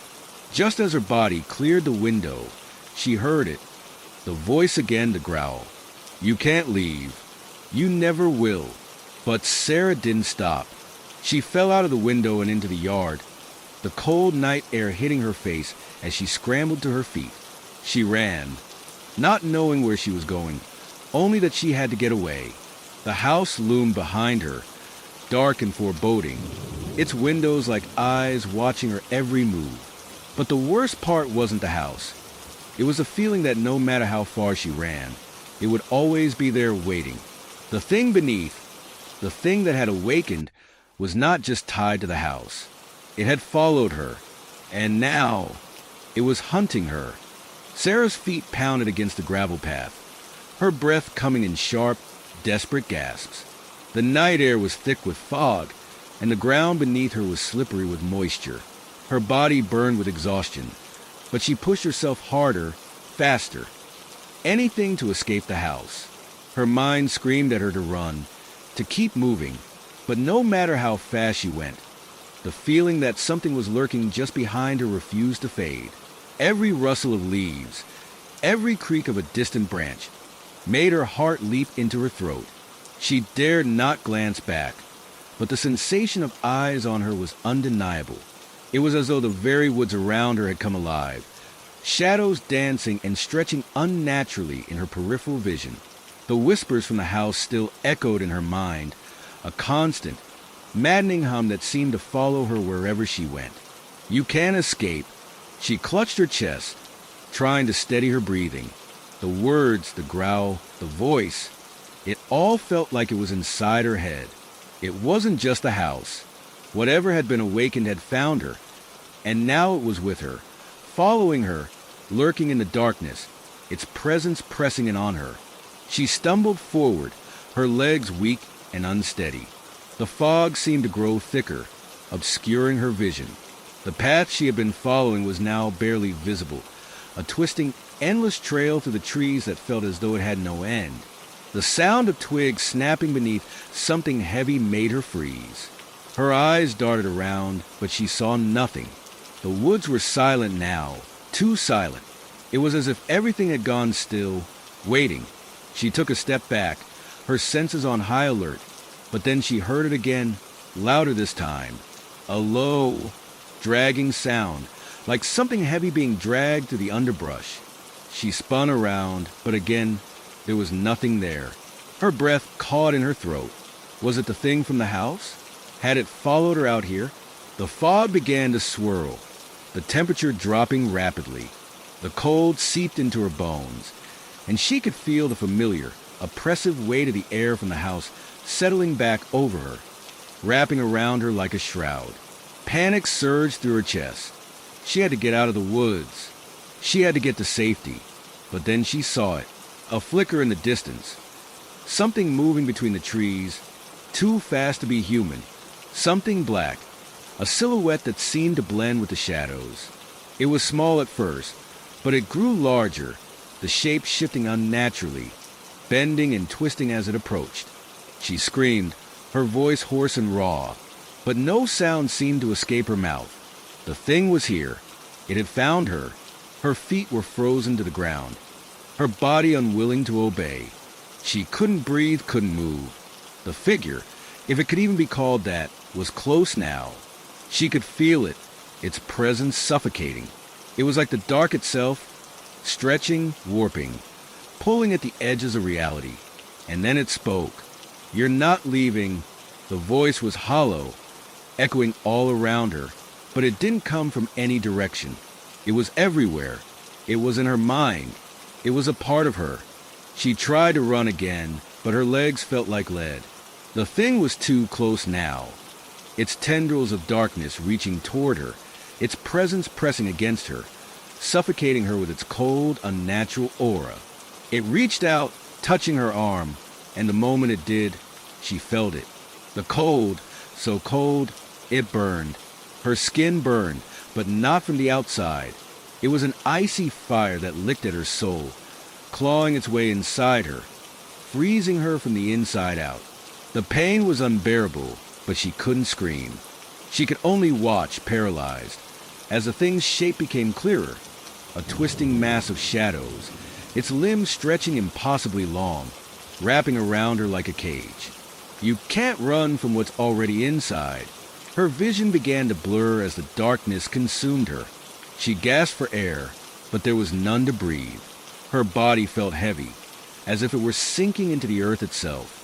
The forest around her was fading, replaced by a hollow emptiness, a void of nothingness. And then, just as quickly as it had come, the pressure disappeared. The woods were quiet again. The cold had lifted. She was standing alone, the fog thick around her, but the presence was gone. But she knew it wasn't over. Something had changed. She could feel it deep within her. The darkness had marked her. It had left a piece of itself behind, and it was only a matter of time before it returned to claim her. As Sarah staggered to her feet, her body trembling, she heard something distant, something soft. The sound of footsteps. Her breath caught in her throat as the whispering returned. The same voice that had haunted her in the house, the same growl, the same chilling words. "You'll never escape." Sarah's legs shook violently as she stumbled back through the fog, her pulse racing. Her mind was numb, disconnected from reality as the world around her seemed to warp and twist, reshaping itself into something unrecognizable. The forest no longer felt like a place she could escape to. It was as if she had walked into a different world, a dark reflection of the one she had left behind. The footsteps continued, closer now, heavier, more deliberate. There was no mistaking it. The thing was coming for her. Every instinct screamed at her to run. But her legs felt as though they were made of stone, frozen in place by an unseen force. It was like the air itself was thickening, pulling her back, keeping her from fleeing. "You can't escape." The words echoed in her mind, deep and resounding, reverberating through her bones. Sarah pressed her hands to her ears, but it did no good. The voice was inside her head, swirling with every thought, every fear, every doubt she had ever had. The house hadn't been a prison. It was a trap. And now the trap was closing in. She stumbled forward, her vision blurring, barely able to make out the path ahead. The trees seemed to lean in toward her, their branches reaching out like skeletal hands, brushing against her skin. The shadows beneath the trees twisted and curled, moving with a life of their own. She could feel them watching her. Every breath she took felt labored, as though the air was thick with the presence of something monstrous, something ancient that had been lying in wait for her. The silence was broken only by the whispering, the voice that had once been a growl but was now a full, taunting chorus. It was all around her. "You can't escape." She ran, the woods blurred by her, each step desperate, her thoughts scattered, unable to focus. The fog seemed to pull her deeper into the darkness, swallowing her whole. She couldn't think. She couldn't reason. All that mattered was putting as much distance between herself and whatever was chasing her. But the path kept shifting, twisting, bending. It wasn't a path at all anymore. It was a maze. Every turn led her back to where she started. Every step brought her closer to the sound of the footsteps behind her, closer to the thing that was hunting her. She turned a corner and froze. Ahead, standing in the center of the path, was a figure. It was tall, dark, and shrouded in the fog. Sarah could barely make out the shape, but she knew who it was. She recognized the form, the long, gnarled arms, the silhouette that seemed to flicker between shadow and reality. The creature was standing there, waiting for her. The air thickened with dread. She couldn't move. She couldn't breathe. Her chest constricted with terror. The thing took a step toward her, and as it did, the fog parted briefly to reveal something horrifying. Its face. It had no eyes, no mouth. It was a featureless, shifting mass of darkness, its form barely holding together, constantly warping, constantly changing. It was the embodiment of every nightmare, every fear she had ever had. The thing spoke. "Welcome home, Sarah." Its voice was both deep and shrill, the tone twisting her insides, pulling at something deep in her gut. She wanted to scream, to run, but the words wouldn't come. Her body refused to move. "You've been marked," it continued, its voice now mocking. "You'll never be free. The house, it's only the beginning. The darkness has claimed you, and I am its messenger." Sarah's eyes widened as realization hit her like a slap. This wasn't about the house. This wasn't about the thing beneath. This had been waiting for her. Had been following her since she first set foot in the house. It had been waiting for her to cross a line, to open a door that could never be closed. And now, there was no going back. The fog began to swirl around her feet, rising like tendrils of smoke, curling around her legs, pulling her down. The ground beneath her seemed to buckle, and the air grew colder, freezing her to the bone. She could feel the weight of the creature's presence pressing in on her, suffocating her, and she knew that it was only a matter of time before the darkness claimed her completely. "You're mine now," it whispered, its voice so close that she could feel its breath on her skin. "There is no escaping me. Not anymore." And then, in an instant, the fog grew thick and the ground beneath her feet cracked open, swallowing her whole. The last thing Sarah saw before she was consumed by the void was the creature's face, the twisted mass of shadows, its empty, hollow eyes staring down at her with a look of triumph. And then nothing